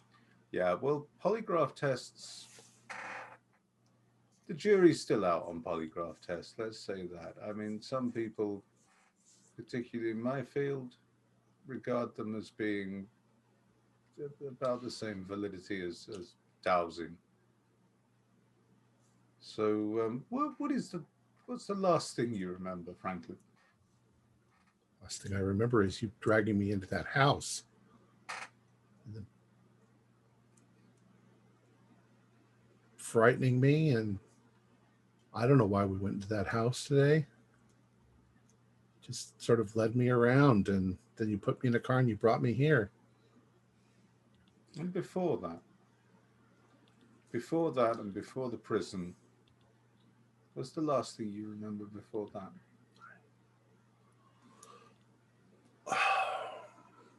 I can remember waking up in the hospital.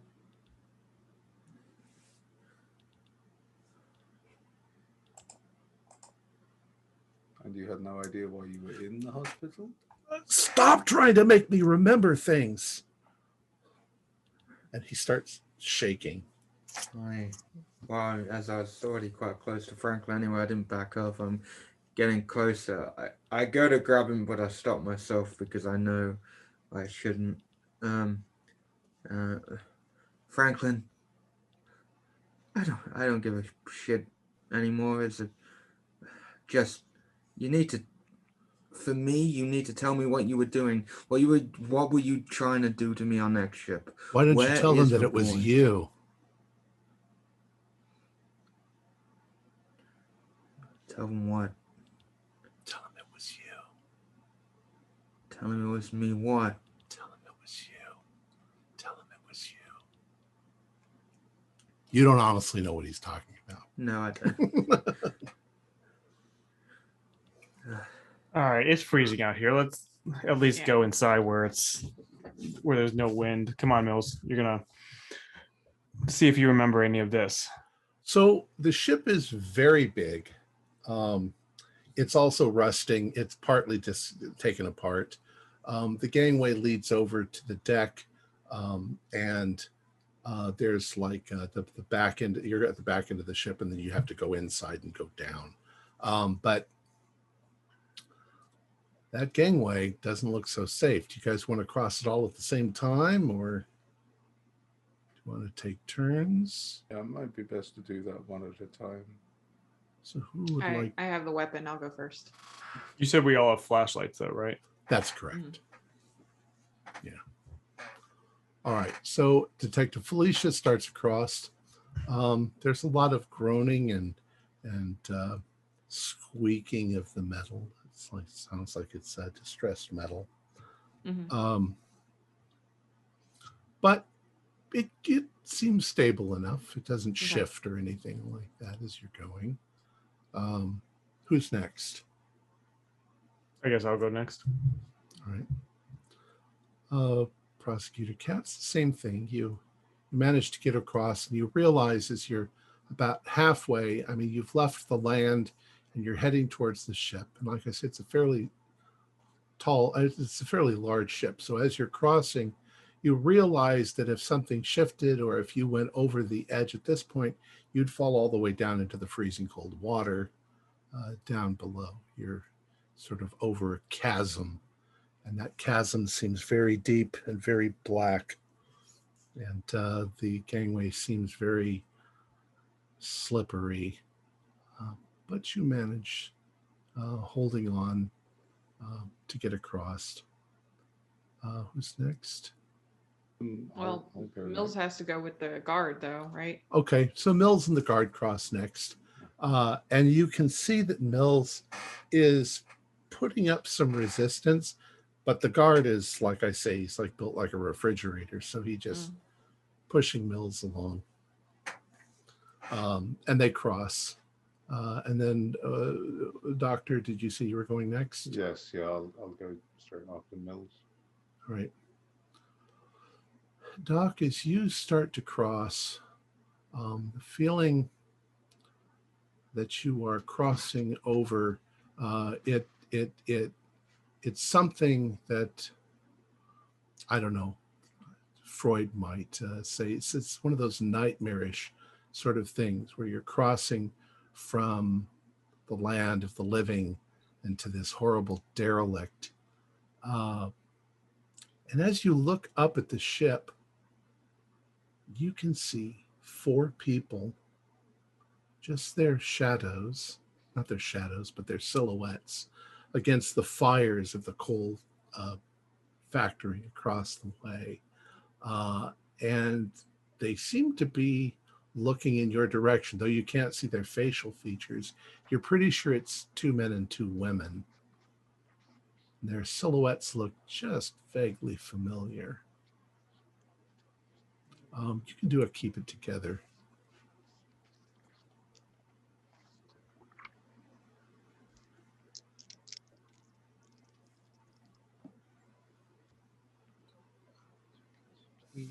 Oh dear. 8. All right.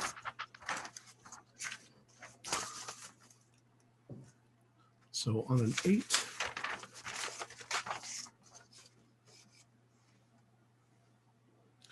the strain is too much for your mind to handle. I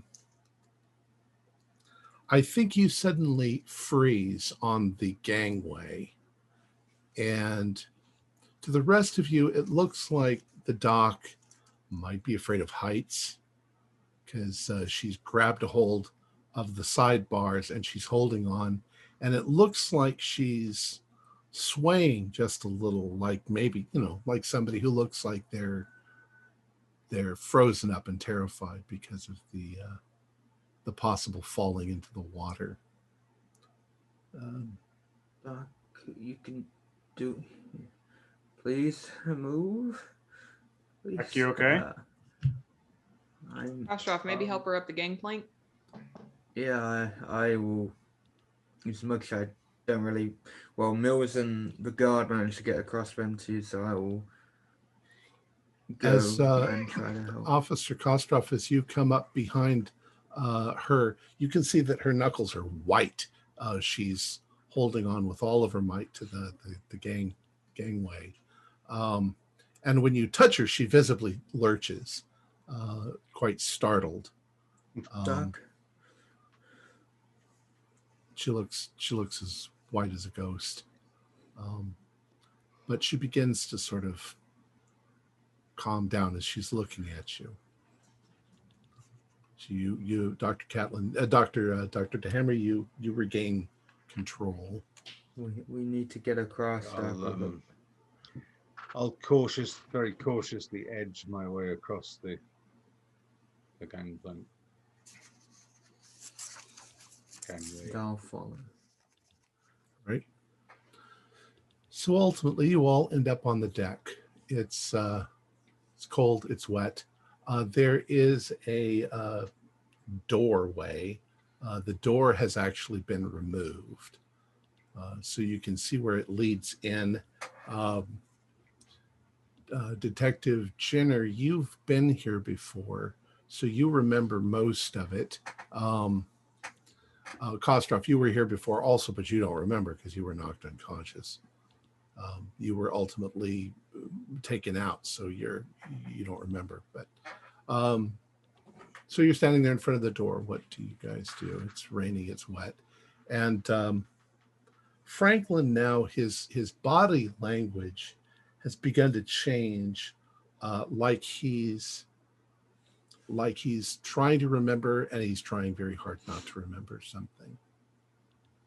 But it's not shaking anymore. It's odd. You know that you're close to a breakthrough. What do you think, Doc? We take him down? Yes. Yes. I think yes, we need to do that. Yes. All right. At this point, if you guys want to take a quick bathroom break, because we've been playing for nearly 2 hours already. That would All be right. handy. All right. I'll be right back too. 5 minutes later. So as you pass through this door, Miles immediately begins to put up a struggle, like he really doesn't want to go through the door. The guard has to sort of put his phone into his pocket and manhandle him, 2 hands. The interior here is old, rusty, and you've got to go down a couple of flights. And the deeper you get into it, the more mechanical everything becomes. It goes from hallway passages to gangways with machinery on the sides, above you, and down below. The gangways are not straight any longer. They'll go forward a bit, go down some steps, and farther on. You can see probably the old bits and pieces of machinery.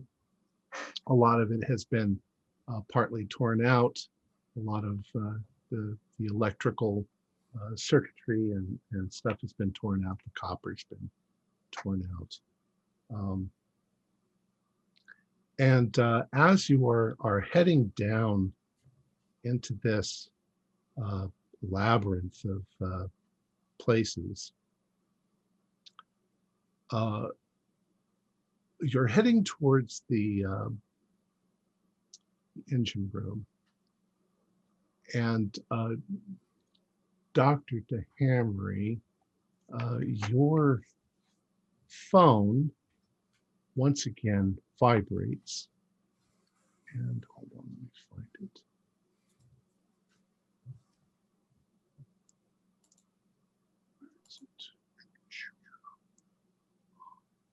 And you get another text message.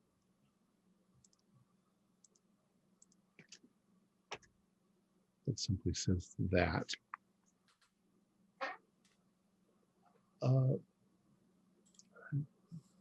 Officer Kostroff, you start to hear noises like scratching coming from behind the metal machinery.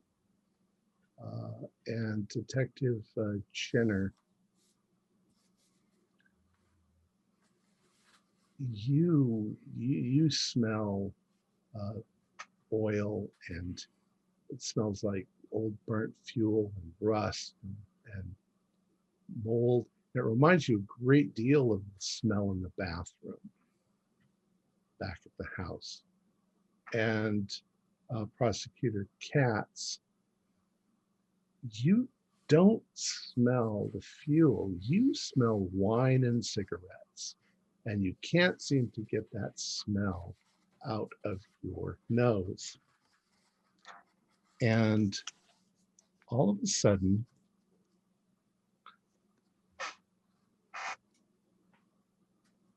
Franklin Mills, he sort of lurches to the side. And when he does, it takes the guard off, it takes him by surprise. And the guard hits the rail on the gangway, and it's old enough and rusty enough that it snaps and it bends. He loses his balance, but manages to grab a hold of the railing. The entire gangway that you guys are standing on begins to lurch to the side, and you can hear it start. You can hear the distressed metal starting to give way up ahead of you. I'd like you all to do an avoid harm.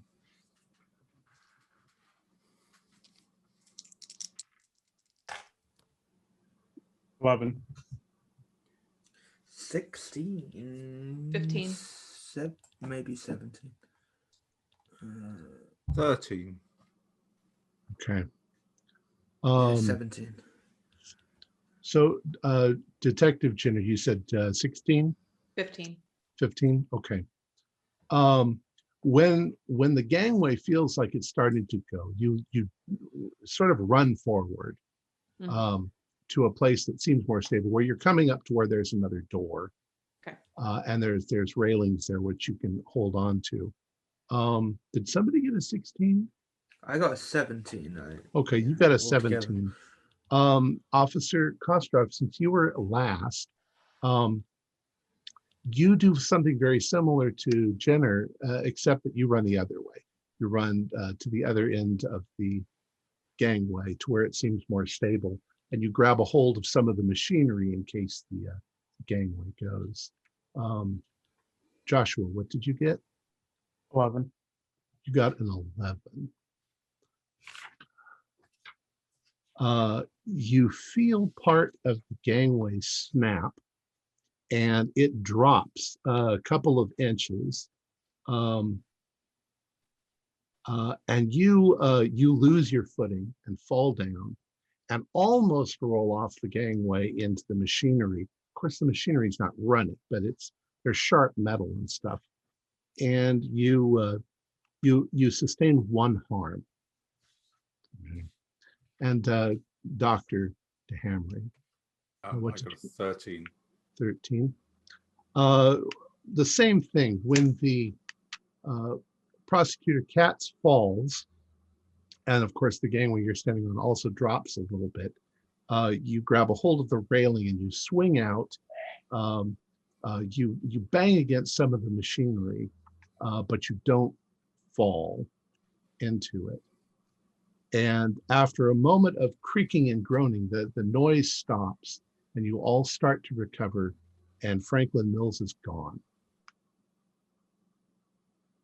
Is Garrett still there?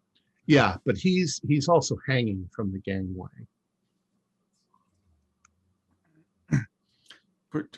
Where did Mills go? Where could he have gone? Are we in like the outside of the ship, or? Well, no, you're inside the Okay. machinery. All right. So he could have climbed over the railing. He could have fallen. He Okay. could have ran down another gangway. Gotcha. Okay. There are a couple of ways he could have gone, but he didn't run to the door on your side or on Aiden's side. Okay. I'm gonna go further down. Probably help Officer Garrett Okay. up. All right, so I'm confused. So when the gangplank or the gangway, it fell down or kind of broke It off. broke, one side of it broke, so it all shifted like that. all of a Gotcha. sudden. Okay. All right. It kind of I got you. flung you to the sides. Yeah. So there was a moment where there was like a clear direction that right. he could have Okay.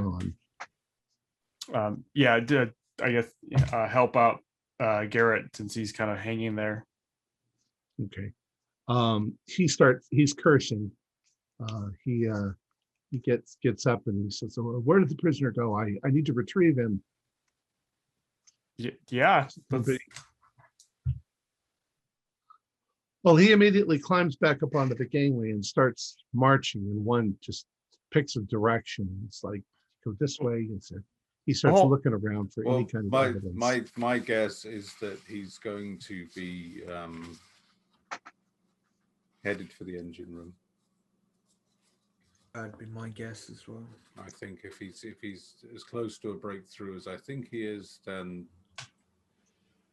he'll return to the scene of the crime. Right. He Well, won't be able to avoid that compulsion. Detective Jenner is next to that door, and it's not the immediate one, but that's the direction you want to go. The door is not locked, so you manage to turn the thing, open it, and step through. The room beyond reeks, and you can see that part of this gangway also in here has broken, and what you would have to do is maybe climb down a couple of feet, cross the room, and then climb back up onto what's left of the gangway over there. Okay. Except that the room is flooded, and there is dark, nasty, oily, stinky water in the room. Right. Is there like probably not, but is there like a board or anything I could like lay across? Could I investigate the scene and look for something that would help me to cross over the gap? Sure.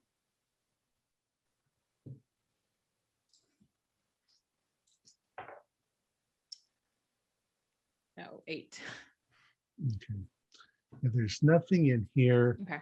The most you could probably do is hold on to some of the machinery as you cross, and you're not quite sure how deep the water is, but hopefully it's only a few inches or a foot deep. It doesn't look like it should be that much. Well, I'm concerned about him having gotten away from us, so I'm gonna just push through and go. All right, go and into you've the got water your and gun. go up. You've Yeah. got your gun. Yes. Officer Kostrov, you're all the way back on the other side. Yeah. And that gangway is a little bit rickety, obviously, at this point. The others are managing to get off of it. And, are you guys following Detective Jenner? Yeah, I think so. Yes, She yes. seems to be the only one who knows where to go. That makes the most sense. All right. So you guys are climbing on up over there. Officer Kostrov, what do you want to do? Well, I'm going to observe to see if there's another way, because I'm not risking going across Okay. again. But, so,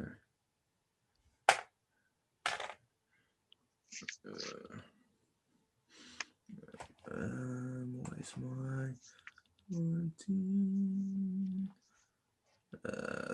15. Oh, very nice.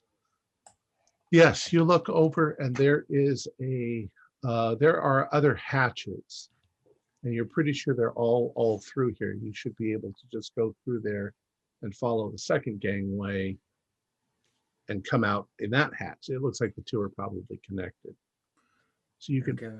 literally bypass this whole room. Yeah, that's what I'll do. Okay. And you've still got your flashlight, so Yep. that's not a problem.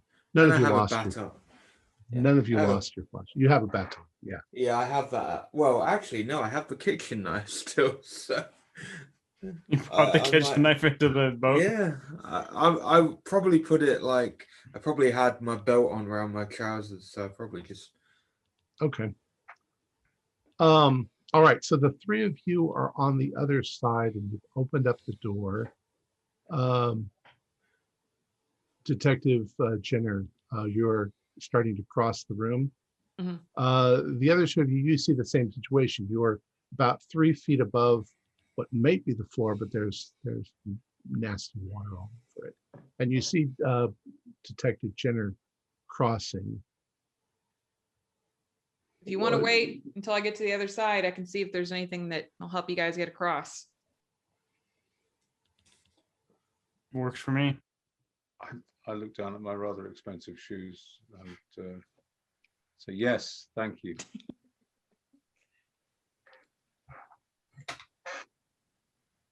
Detective Jenner, you get about halfway across the room. You realize, of course, you can't see your feet.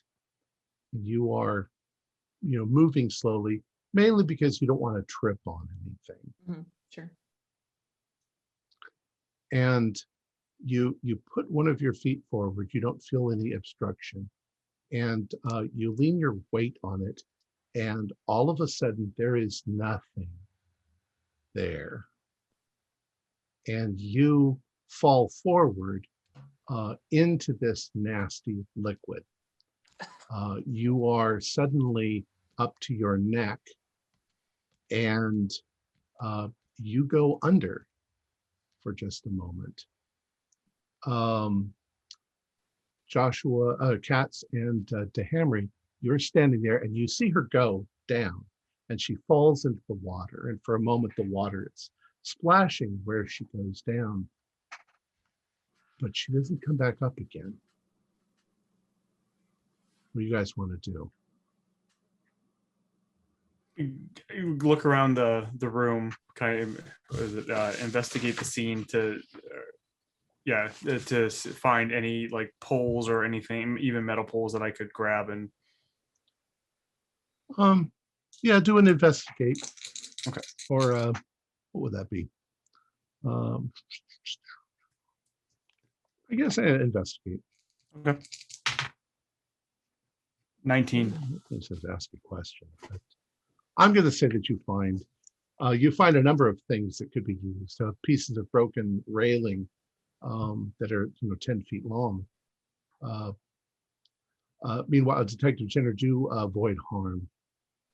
So what are you going to do, Prosecutor Katz? Are you going to climb down and? Yeah, I'll grab one of the pieces of railing, a long piece, and start slowly, I guess not slowly, but at a good pace, going to where she fell, and just kind of like put it in there to see if I can, I don't know, if it's something that she can grab onto if she's there. Okay. I got an 18. You got an 18. All right. Mhm. When Prosecutor Katz, when you get to the spot where you think she fell in, and you're trying to find the hole that she must have fallen through, can't seem to find the hole. You keep banging against the bottom of the floor. It's a couple inches below the water. And try as you might probing around, you can't seem to find anything. I can't seem to find any. So Any okay, all right. It's like there's no hole. Where did she go? It's not even deep. It's not even particularly deep. If I see that he's having trouble Indeed. finding her, I'm going to start making my way over there as well, I think. Okay. Officer Kostroff, you have gone through the little hatch. You've gone down the gangway, and you see the second hatch, which you calculate is probably on the other end of the room. And you go over to it, and you twist the thing, and it slides open, and you step through, and you suddenly find yourself stepping out of the wardrobe in the house, except that this room is completely furnished. The bed's made. It's neat and clean. The carpet's nice. The wallpaper is the old wallpaper that you saw, but it's in good condition. And the room smells like meatloaf. Detective Jenner, you are submerged in this nasty, black, oily, viscous liquid, and you're struggling. And for a moment, you feel like your foot might be caught on something because you can't get to the surface as you're going.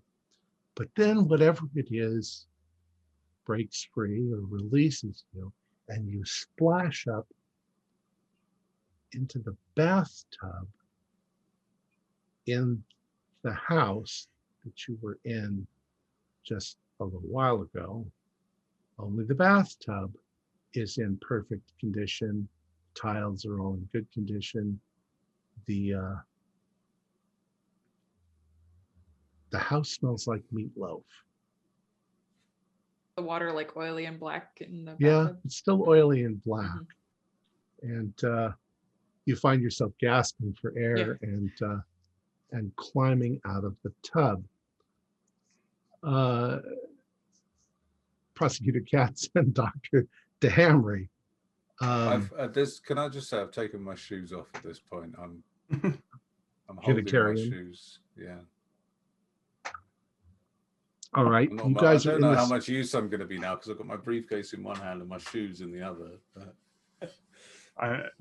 I'm just gonna take since we're about in the area where we saw her disappear. Right. I'm just gonna lean over the edge carefully with the pole, just kind of fishing around in the water, kind of yelling out Jenner's name.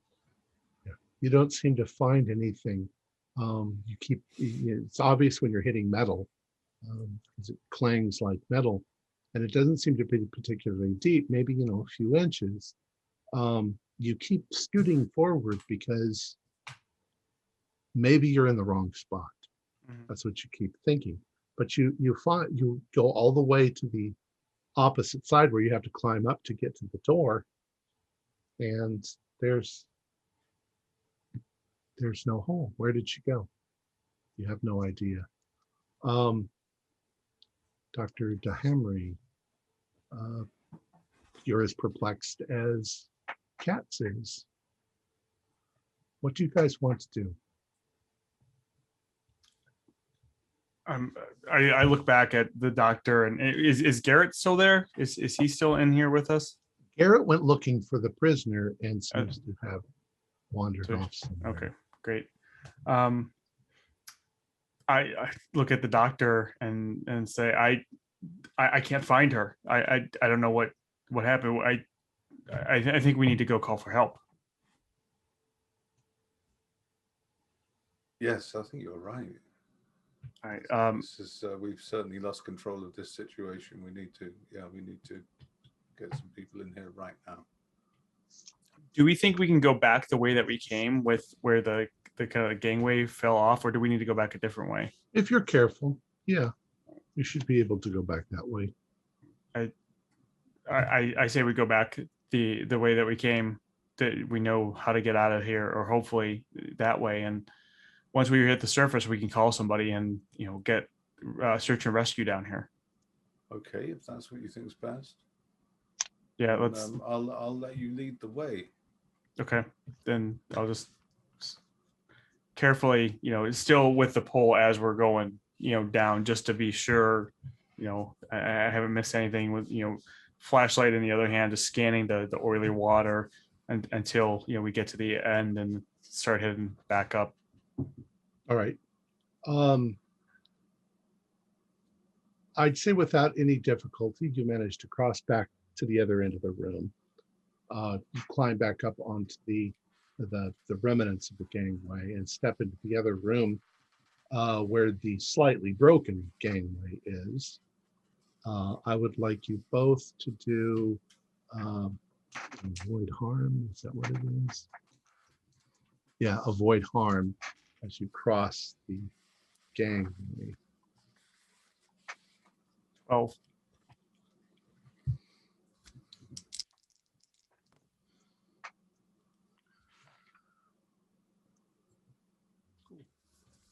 Bang on 15. Right. As you are crossing back on the gangway and it begins to groan and creak, you kind of separate just a little bit so that you're not putting all of your weight in the same spot. It shifts just a little bit, and Prosecutor Katz, you once again grab a hold of the railing, as does Dr. DeHamry, and your flashlight gets knocked out of your hand in the process and falls onto the gangway. It rolls towards Dr. DeHamry, who reaches for it and tries to grab it, but it rolls off into the machinery. And you now have only the one flashlight, which Dr. DeHamry has. Um, I'm going to train the flashlight on cats. So that he can, well, not directly at him, but near him, so that he can see enough to climb up. all right, I guess I'll go slowly and get to a point where if I need to turn around and help her, I can. Dr. DeHamry, you're concerned and you're shining your light on Joshua so that he can climb up. And out of the corner of your eye, you see some movement coming from over by the machinery. And you realize there's somebody over there, not Franklin Mills, but a girl, not a young girl, Josie. And she looks at you from around the machinery and then jumps back out of sight. You can do it, keep it together.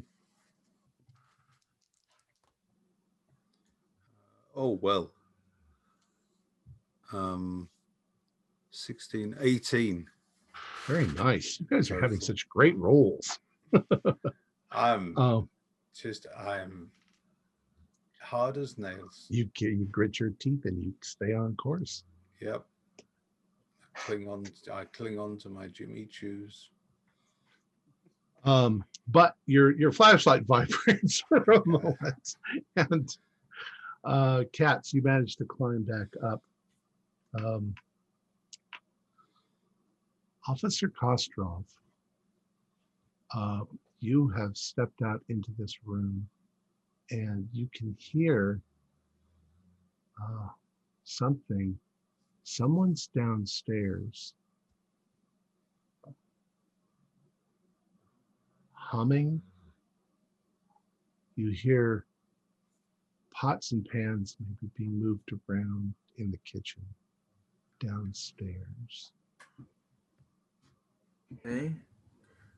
I look back behind me from where I came from, the wardrobe. It's just an empty wardrobe. I'm gonna check the room, check under the bed, and It's very clean. There's a picture of Jesus on the wall. You can hear music coming from downstairs. It sounds like Christian music, gospel music being played. I'm gonna very, very carefully make my way towards the stairs. I'm not gonna go down, I'm just making my way towards. All right. So as you are moving in that direction, a woman's voice comes from downstairs. She says, "Dinner's ready, come down."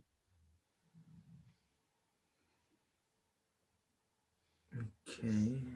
You have this weird feeling as if you were a kid and mom is telling you to come to dinner, and there's a strong desire, a fear of disobedience, but it flows over you and then it sort of passes because you're an adult.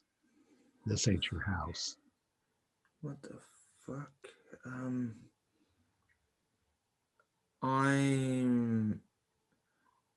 gonna stay at the top of the stairs. Because of the house is clearly familiar. The bathroom, I'm going to open the bathroom door. Okay. Bathroom is in good condition, like brand new. Empty tub. Okay. I'm gonna just smell the air. Does it? About all you can smell is meatloaf cooking downstairs. It smells nice. Okay, I'm gonna wait at the top for about another minute or so, just to see if I get another All right. response. Detective Jenner, you are in the bathroom of the house, and a voice calls up the stairs. Come down for dinner. Dinner's ready. It's a woman's voice. And No, likewise, you can hear gospel music Mhm. and stuff coming from downstairs. I'm gonna pat myself down. Do I have all my equipment? Gun, flask, pills, cigarettes, all that? You didn't avoid harm, didn't you? You've got a Yes. 16? Yeah. Mhm. You have Okay. you have all of your equipment. It's dirty. It's Yeah, sure. You're sure. dripping nasty shit on the car on the tile. Okay, I'm getting out of here. I'm gonna exit the bathroom and kind of assess the situation on the rest of the house. You are near the stairs. You can see Mhm. down the hall into the sitting room next to the master bedroom. But the house is in perfect condition. It's all clean and neat. Mhm. Um, I do recognize it though, right? oh yeah, That's- oh yeah. This yeah, is okay. definitely the house. Okay. The house on the Bedford house, the Mills house. It looks just like gonna- it's 1970s maybe. Mhm. I'm gonna call out. Hello? Come downstairs now. Dinner's ready. Don't keep me waiting. Who's that? Who are you? You suddenly get this overpowering fear, and the word that comes up the stairs is mother. But you also feel compelled, Okay. like Like a mom's must. going, like must do mom's it, going yeah. to be mad if you don't obey. Okay. Don't make me come up there. I maybe like an act under pressure, like to keep myself from going down the stairs. Like Yeah, I think like, you could no. both do keep it together as Yeah. well. Mhm. Oh, what? My rolls are on fire tonight. Same. Jesus Christ. Where is 17. Oh, and I've got so that's 15 because I have a Minus. Yeah, same. Right. You both are resisting the call to come downstairs. All right, back to Katz and to Hamry. You guys now have one flashlight. You make your way back across the door and you try to find your way back up. But after a couple of moments, you realize that you must have made a wrong turn because there should be a stairway here going up, and there's not. There's a stairway going down. Maybe the stairway going up is around the corner. So you start looking for it, but you just keep encountering more corridors and machinery, and very quickly you start to realize you might be lost. Makes no sense. No, do you know where we're at? I guess I'll call out, Garrett. See if there's any response. No response. I don't know. We must have gotten turned around. I don't know where we're at. I'll look at my phone. Do I have a signal on my phone? There is no signal on your phone. All the metal in the ship. Maybe if we go down a level and along, then we can go back up. Yeah, I guess that's seems to be the only way we haven't gone yet. I mean, I don't really know how ships work or what the layouts are, but maybe that would work.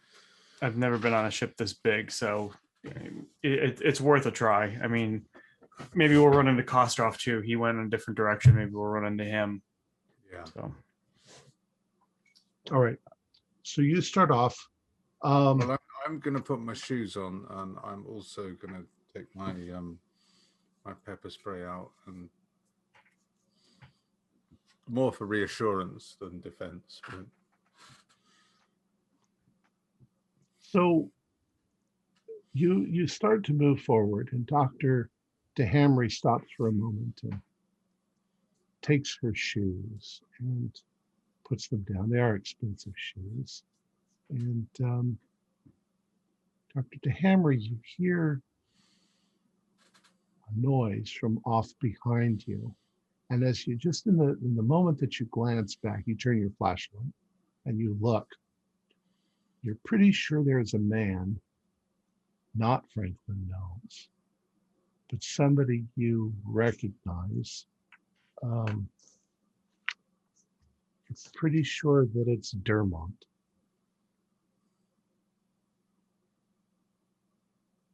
I'm going to shine the light on him and say to Katz, can you see anyone down there? Katz, when you turn and you've started to walk when Dr. DeHamry stops to put on her shoes. And then suddenly she takes the flashlight and turns it off of you. So you're standing there in pitch darkness. And when you look back, she's not there. And Dr. DeHamry, when you look back towards Katz, he's not there. Am I still where I was before he Yes. disappeared? And what about Dermont? Is Dermont. he still there? Yeah, Dermont is there. And he looks at you and he opens his mouth with a smile and he has little sharp teeth. And he's like, why? Why did you do it? Why? We've come for you, doctor. And you can do it, keep it together. Katz, you're suddenly in pitch darkness and you don't know where the doctor has gone. First I'll yell out, "Doctor, are you there?" There's no response. All right. Do I still have my video camera on me? Yes. So I'll pull that out, kind of turn it on to at least use. So am I lucky enough that it has night sight on it, like night vision? 2015, sure. That's all right. So I'm kind of using that to look around and to make. I know it's not gonna give me a lot of vision, but at least somewhat. So I'm not. But you can see through it. Everything has got that kind of a green glow. Yep. From the light thing, and your face is lit up, and it casts an eerie green, very strange sort of color all around you. You can see the spot where Dr. DeHamry was, at least you think so. This place is so damn labyrinthine. I'll go there to that spot and just kind of look at because we're on the gangplanks or whatever, the Right. walkway still. Right. Just look around, maybe she fell over or something like that. Yeah, you don't see any evidence of her. Then if she's not answering for me calling out, I'm just gonna slowly start making my way the same direction that I was going. Okay.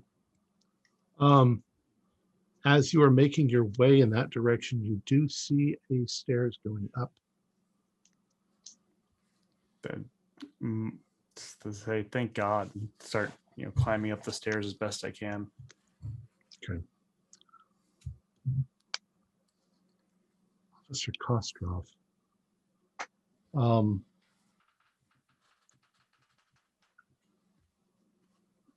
The voice from downstairs says, "Don't be a bad boy. You know what happens to bad boys."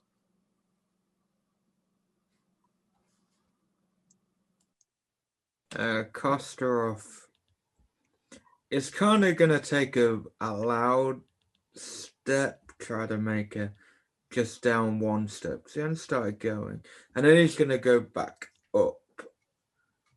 Okay. Your phone vibrates. Yeah, that's what I was waiting for. As you, I'll just read it. A picture of Amy and Dominic appear on the thing. They're in the kitchen, and Dominic has a large whisk in his hands, The message is, we are making pancakes for dinner. Can't wait to see you. But you can see that in the background, there is a huge, dark, shadowy woman with an enormous meat cleaver. And she says, answer the phone. And the phone rings.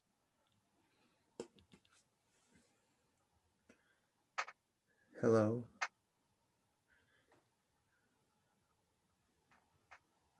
Do you want to survive this? Yeah. Well, I want my family to survive it. You have one chance. I will not harm your family, but you must bring me Franklin Mills, or Mother will be very upset. And the phone clicks. And suddenly you find yourself in the dark somewhere on the ship, holding your flashlight and your phone. Detective Jenner. The voice says, come downstairs now. Dinner's ready. And you feel yourself, you feel yourself resisting. Mhm.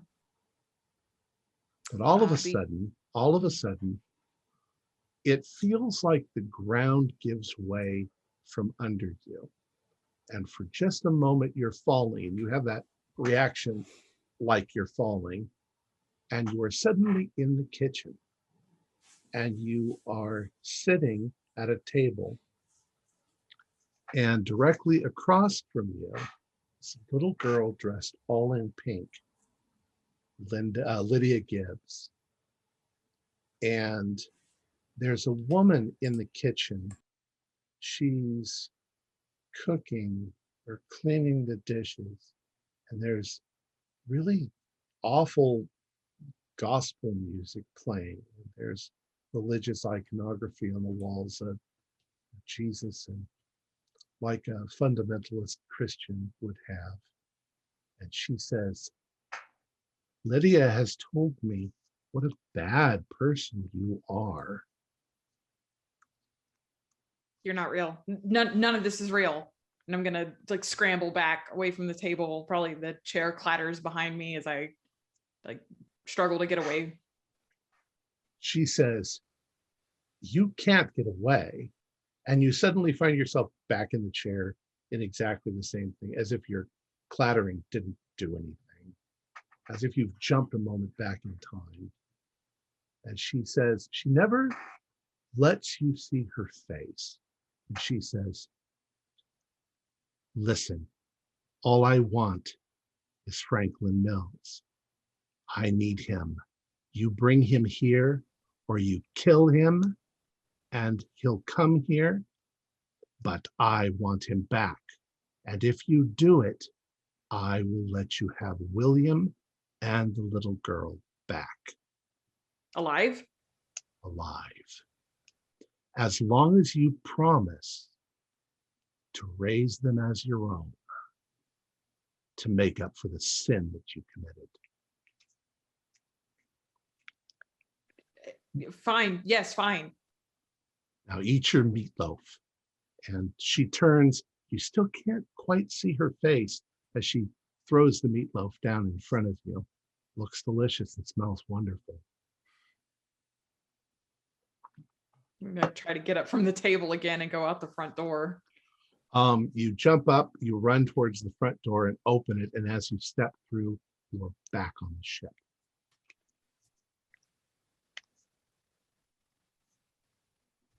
All right. Prosecutor Katz. You are fumbling around in the dark, and you think that you are making your way up, but you're pretty sure that you were not 5 flights down, but you've gone up 5 flights, and you haven't encountered anything indicating that you're getting any closer. But as you sort of stumble forward, there's a light off in the distance. It looks like a flashlight.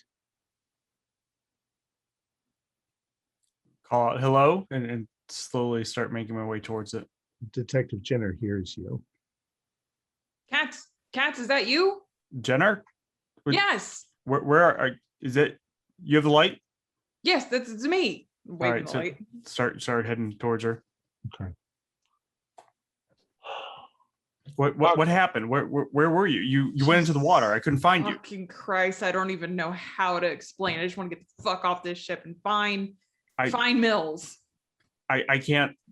I was with the doctor and lost her. I haven't seen Kostrov. I don't know what's going on. Kostrov, you can hear comedy somebody of talking errors. off in the distance.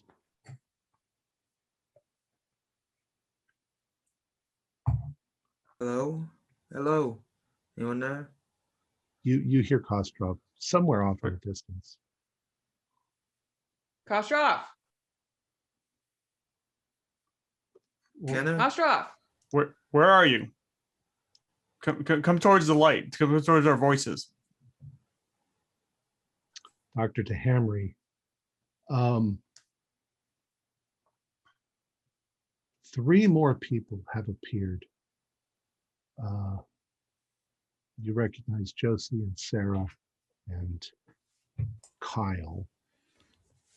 They are all the same, but they're all different. They all have little sharp teeth, and menacingly they're moving towards you. You don't know how it's possible, but you can see that there are signs on some of them of the damage they did to themselves. They begin to move towards you and chase you. You become a bit disoriented, and you start moving as quickly as you can along gangways, running into the darkness. And you suddenly find yourself in a kitchen, sitting at a table, and Mom is cooking dinner, and it's completely surreal. How the hell did you get here? You don't understand how it is. Maybe you passed out, maybe you're hallucinating, maybe you've had a psychotic break or something. And Mother says, I can call them off, I can make them stop, but you have to give me Franklin Mills, dead or alive. And I'll give you back William, but you must raise him as your own. It all sort of makes weird sense.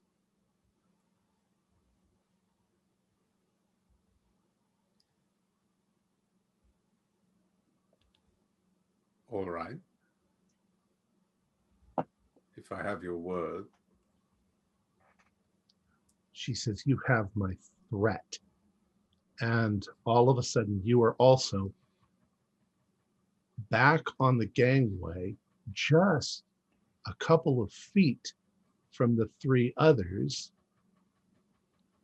who are all standing there, and they're startled by your sudden appearance. They don't know where you came from. What the fuck?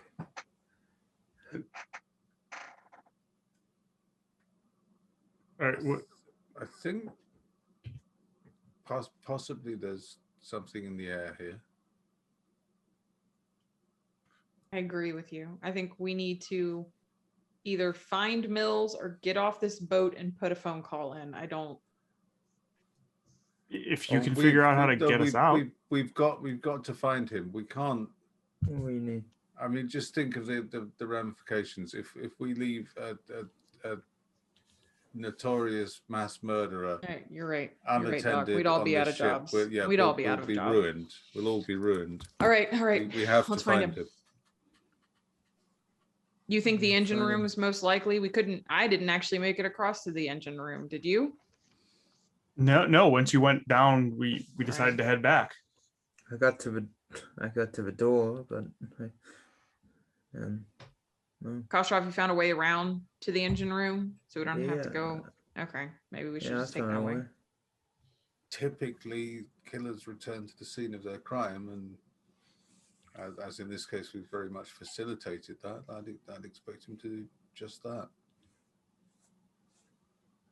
Well, All right, so you're going to attempt to make your way to the engine room. Yes.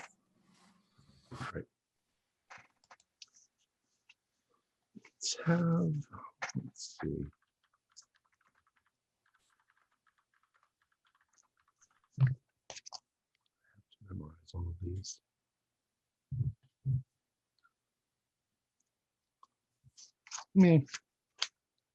You start to walk along, and things don't seem quite as confusing as they did before. Well, at least in one direction. Those of you who have the notion to maybe go back, things don't seem right in that direction. Things ahead of you seem right. And as you are moving along, you get the feeling that there's something in the air, something following you or walking with you. But eventually you get yourself back on track.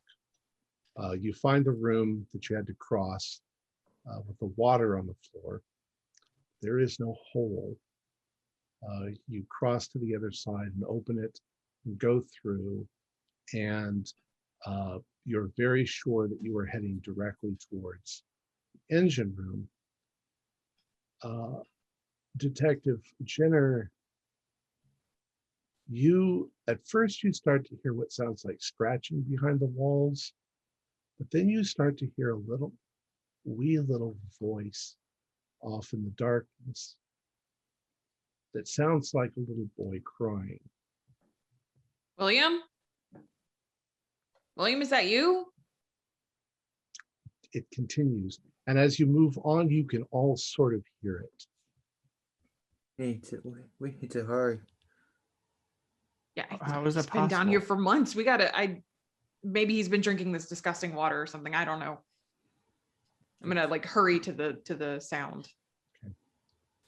Well, there's only so many ways you can go. You are heading towards the engine room. You finally get to the last door, the door that you know opens to the engine room, because you've been there. You open up the door, and it's a fairly large room. You can see the gigantic engines that are there. Officer Kostrov, you can see the spot where you were tied up and or chained, handcuffed. You can also see the spot where the mother had been butchered, and it starts to come back to you that she was completely butchered. She was chopped into pieces. Her entrails had been torn out, but she was somehow still alive. And you need to do a keep it together as you're standing here. I'm probably starting to hear the screaming. Jenner, you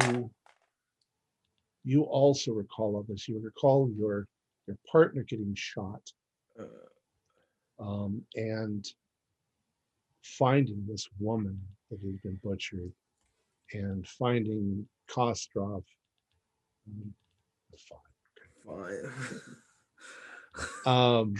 And finding Franklin Mills more or less completely unharmed, but in a sort of catatonic state. And you and Kostrov both seem to think there might have been something else here, something large and dark. and you can both remember hearing the little boy crying off somewhere. Construct, you got a 5. Yeah. Together. Yeah, I did. I'm going to say that you you feel a great deal of emotional trauma to a -2 to your stability. Where does that put Okay. you? That puts me at anxious. Yeah, Okay, so you're anxious. critical stress.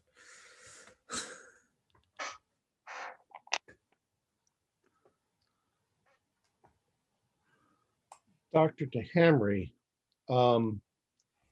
I would like you to do an avoid harm as Franklin Mills comes leaping out from behind a piece of machinery in an attempt to clobber you with an iron pipe that he's got. I've got an 11.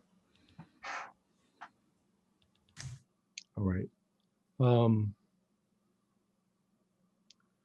He brings the pipe down on you, and it hits you on the shoulder, but it doesn't incapacitate you. It knocks you to the floor, and you take 1 harm. Katz, you're standing next to her, and it startles you, and you sort of pull away, but you can do something if you want. The rest of you are sort of semi-recovering from your thing, but you suddenly see that Frank Mills is there, and he's attempting to scramble to the door and get the hell away from where you guys are. You guys want to do? I'm gonna pull my gun and scream at him, Mills! Don't go any further, Mills, or I'll shoot. He is not Back it listening. away. He's not listening. He's not listening. No. Mills, last warning. Swear to God, I'm gonna shoot you. He's at the door. He's getting. All right, then I'm gonna take a shot if I can. All right. Do engage in combat. Okay.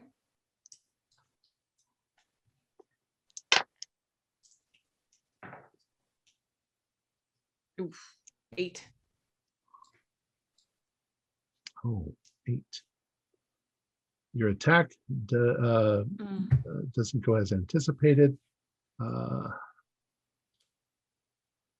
So you miss. It ricochets off the wall, and he dives for the door, but he also dives to sort of get out of the way. And for a moment, he loses his footing, but he's still a little ways ahead of you. What do you guys do? What do the other ones do?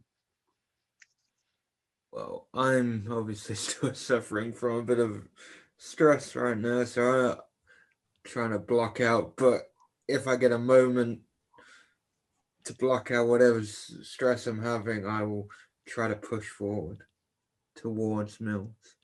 Okay. Are you going to try to attack him? Yeah, baton? actually, well, I also have the knife. I assume I probably brought the knife over there. Yep. You said that you had it. So, yeah, let's go for that. Katz and DeHammer, you can act under pressure if you want to do something. You just need to tell me what you want to do. I'm going to try and scrabble to my feet and head after Mills. Yeah, I guess same. Try to tackle him if I can. Okay. If I can capture and escape lunatic, then that's I going got to be my career. 13. 13 and engage in combat, because I assume that's what I was. You bring the knife down on his ankle and go through, but he is going to swing that pipe at you in an attempt to hit you.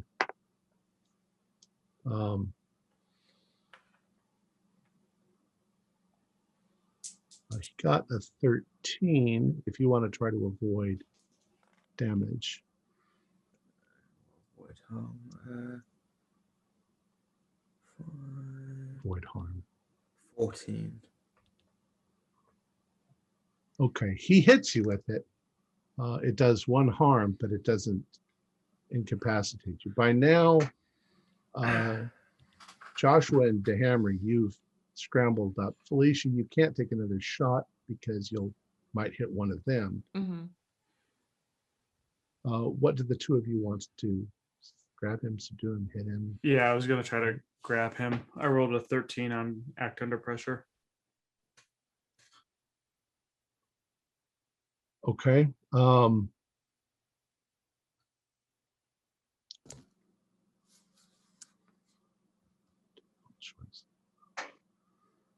All right, you've got a hold of his leg, which you can keep a hold of, but he could kick you in the face if you continue to hold him.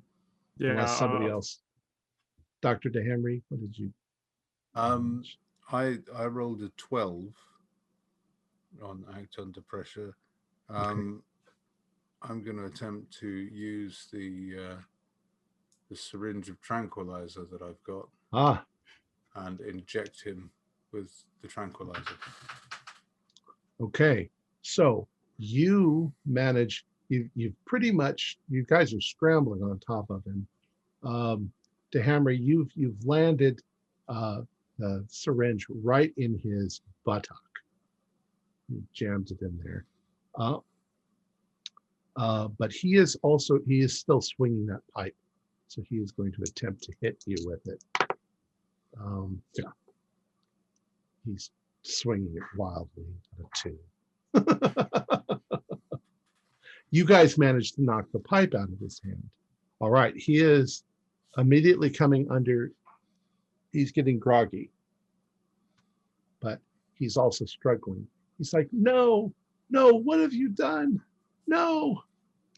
I might possibly have put that in his sciatic nerve by mistake. Say that again. I might have put that in his sciatic nerve by mistake if it went into the buttock. You got to be quite careful. So he starts screaming, no, she's going to get me now. You've ruined everything. I have to get away. And this shadow begins to move into the room.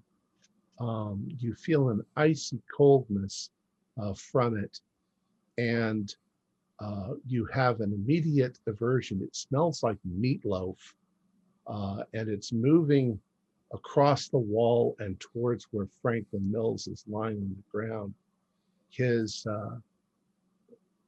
unable to move because he's kind of pinned by the knife to the ground. And would you guys get off of him, or what do you do? It's moving towards you. If you are, I think if it's moving towards me, I'm gonna get away from it. I don't. All right. You can see it has the shape of a woman. I think that would be my reaction to Get the hell away from it. Yeah, to get away, not knowing what the hell is going on.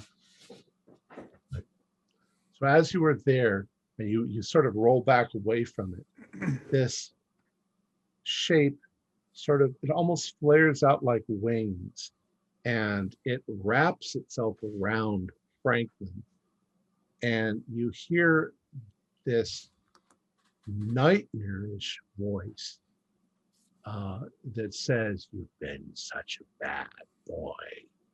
Now come home to mother." And he's gone. There's nothing there. Franklin Mills is vanished. And you hear a little boy crying somewhere behind you. And you can see in between bits of the machinery that there is a little boy. You're pretty sure it's William Bedford. I'm gonna go to him. William, come on. It's okay, please. He it's is okay. absolutely terrified of you, and cowering in the corner. He's pale. but he's alive. Mm. You manage after a few moments to restrain him and get him out.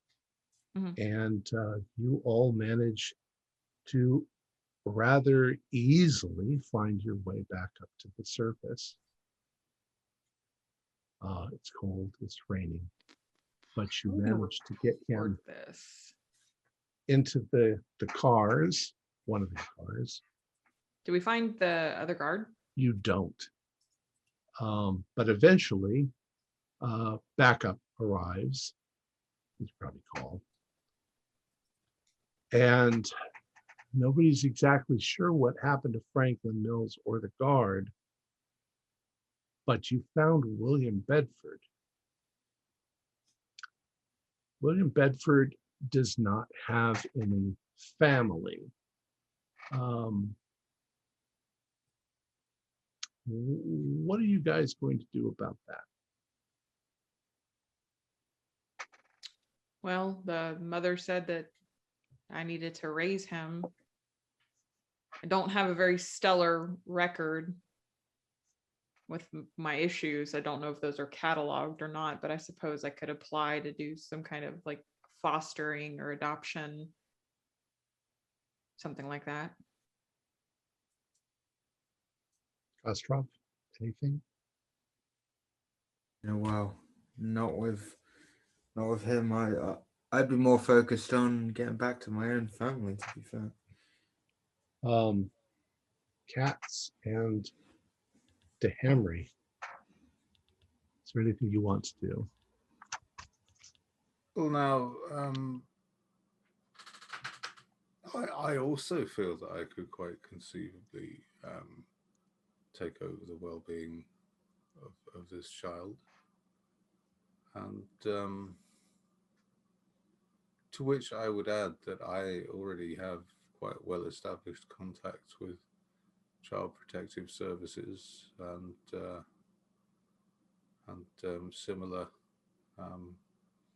departments, as well as obviously an understanding of the psychological needs of a child who's been through that degree of trauma. Well, I would say that if there develops a bit of a competition between the two of you, Dr. DeHamry, you're going to win because you've got the influence. Oh, then I will definitely use that influence. All right. So you gain custody of William. So here's a bit of an epilogue. Kostrov, you are not able to pass your re-exam, so you don't become a cop, but you do eventually manage to get work, and any difficulties you have with your wife and your son, you manage to patch up. You live pretty much a fairly decent life after that, maybe even more decent than you would have otherwise because of your very strange experience. Prosecutor Katz, you write a book changing all of the details, but you become a little bit famous, and you gain some notoriety, and you eventually work your way up and become a politician, a fairly successful one. Detective Jenner, a year or so after the events of this thing, you are arrested because they discovered your illegal connection to a number of gangs, that you've been taking bribes, that you are addicted to pills, that you are an alcoholic, although they never find out your deep, darkest secret. And you do end up in penitentiary, where you can tell me whether you survive in there because you are a police. We'll say that she manages to just end it all herself. She spirals. Okay, that makes sense. And Dr. DeHamry, you, not sure how this goes, but very, very soon after William sort of calms down and you attempt to treat the psychological damage that's been done to him, you realize that there is something very wrong with William. That something, that this is the kind of a kid that's going to grow up to be a psychopath. And the longer you keep him, the worse it gets, to the point where he almost manages to take control of you in his little schemes and machinations. You're afraid that he could say things that would get you in trouble, but you're kind of trapped. You're trapped in that because you've also become famous from writing all this up in books and psychological journals, and that's kind of where you end up. I'm not sure how. You can tell me where it ends up after that. But, you begin to fear this boy as he becomes a man. I think that slowly I realize that I've made a very, very bad mistake, but I'm forced to live with it, and eventually I become that. I just become another pawn in his game. And that's more or less the end of our story. So you probably want some explanation. Franklin Mills, his father left when he was 5. His mother was a nurse practitioner, now having to raise 2 children. She became incredibly harsh and domineering. She became very religious, and she isolated the 3 of them to the point where Franklin started taking it out on people at school, and he didn't have any friends or anything like that. Eventually, as he got a little older in his teens, he'd had enough of it. He was 15. He left. He just up and left. He ended up getting into drugs and prostitution and all sorts of things.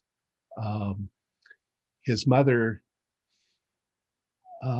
felt completely betrayed once again, and she decided to lock the little girl up in the closet so that she could never leave. And of course, she starved to death in the closet. And all of this pain and suffering drew the attention of a nephrite, a sort of dark servant, demon, angel thing that was connected to one of the archons, one of the death angels. And this thing began to take over the mother's life. It latched onto her soul, and it began whispering into her ears and making her do all sorts of things. She's locked up in prison. When she's in prison, Franklin finds out that his sister's been murdered and his mother's in prison, and he visits them for just one time. And in their confrontation, the mother blames him. He blames himself, but he also blames her. And the nephrite latches onto his soul. So she kills herself. And this thing in the guise of his mother starts haunting him. And it haunts him year after year after year. And then one day, Franklin, who's working as a deconstruction on ships and stuff like that, he meets an old Russian fellow, Sergei, And Sergei knows a little bit of death magic. And Sergei teaches him this ritual. And the ritual involves him finding a surrogate, a boy, and putting him through all of the pain and suffering that he went through in order to trick the Nephrite into thinking that it's him. And then he can escape. And part of it will erase his memory so that he can't remember who he is. And that will make him completely safe. Even if he dies not remembering, he'll escape the Nephrite. But it all has to do with him not remembering who he is. So what you guys did was you started breaking that down, and he started remembering. And when he did, especially when you got to the ship, the Nephrite realized, that's where he did the ritual. The Nephrite realized that he had escaped. And so it wanted him back. It didn't want William, it wanted Franklin. And that was your exchange. You guys made the exchange with it. Except that the Nephrite wasn't an idiot. The Nephrite planted a seed in William as well, so that once William had gotten out and you guys started to raise him, she had a connection through him where she could do all kinds of evil and continue her evil machinations. And that's pretty much the story. Now, the fun of this game was that you all had deep, dark secrets. Well, sort of. Prosecutor Katz, Tyler, what was your... My deep dark secret was that so I came from a affluent, wealthy family whose my father had died when I was, I think, like 7 or 8 or something like that. My mother became an alcoholic, and it got to the point where when I was older, she was starting to embarrass the family, and it was kind of a cycle where she would come to me, and I would kind of show my sympathy, and that would keep her until it finally got to the breaking point. And the last time I told her I didn't love her anymore, and she ended up killing herself that night. So that was my dark secret. But when that happened, instead of feeling sorrow or guilt, I felt relieved and liked the outpouring of sympathy. Kostroff. Well, mine's more to do with the situations, like full on. Basically, he witnessed the ritual, and he saw this woman was being butchered, but she was still screaming and screaming, and he always had that screaming in his ears, and Yeah, he was pretty unstable. That's really that's his dark secret. He was tortured and witnessed the butchering. And Detective Jenner? I hit and killed a young girl while in a drunk driving accident late one night. Lydia Gibbs, which is the specter that haunted me a couple of times, and I kind of blame Kostroff for the death of my partner. Well, she left the little girl. Oh yeah, I did. I totally left her. It was hit and run. I tried to save her, couldn't, so I just left. And then the best one of all, Dr. Tannery. I enjoy the sensation of having control over other people's lives to the extent that I have engineered the suicides of 4 of my patients.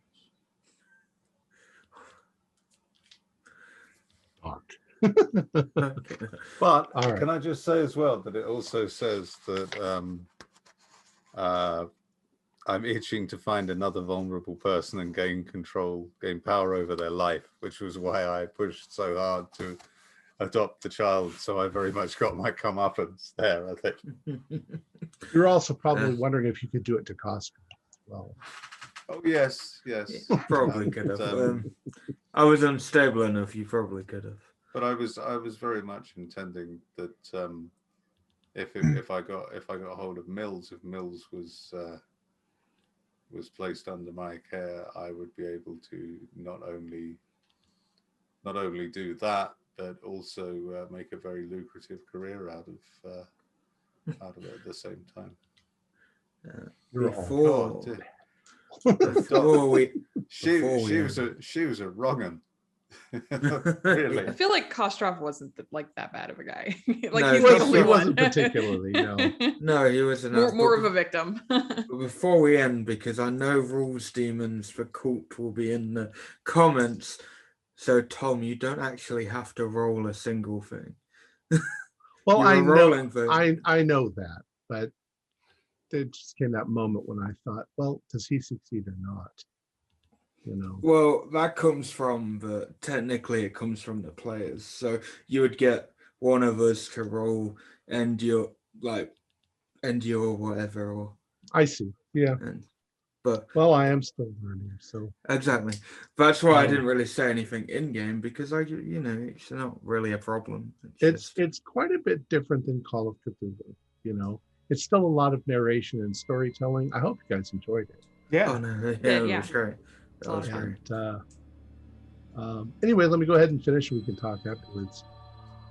Our players included Tyler Hudak, Nick Swan, Holly Buteau, and Josh Harwood, and with myself as the keeper of, I'm not the keeper of the secrets, I'm the game master in this game.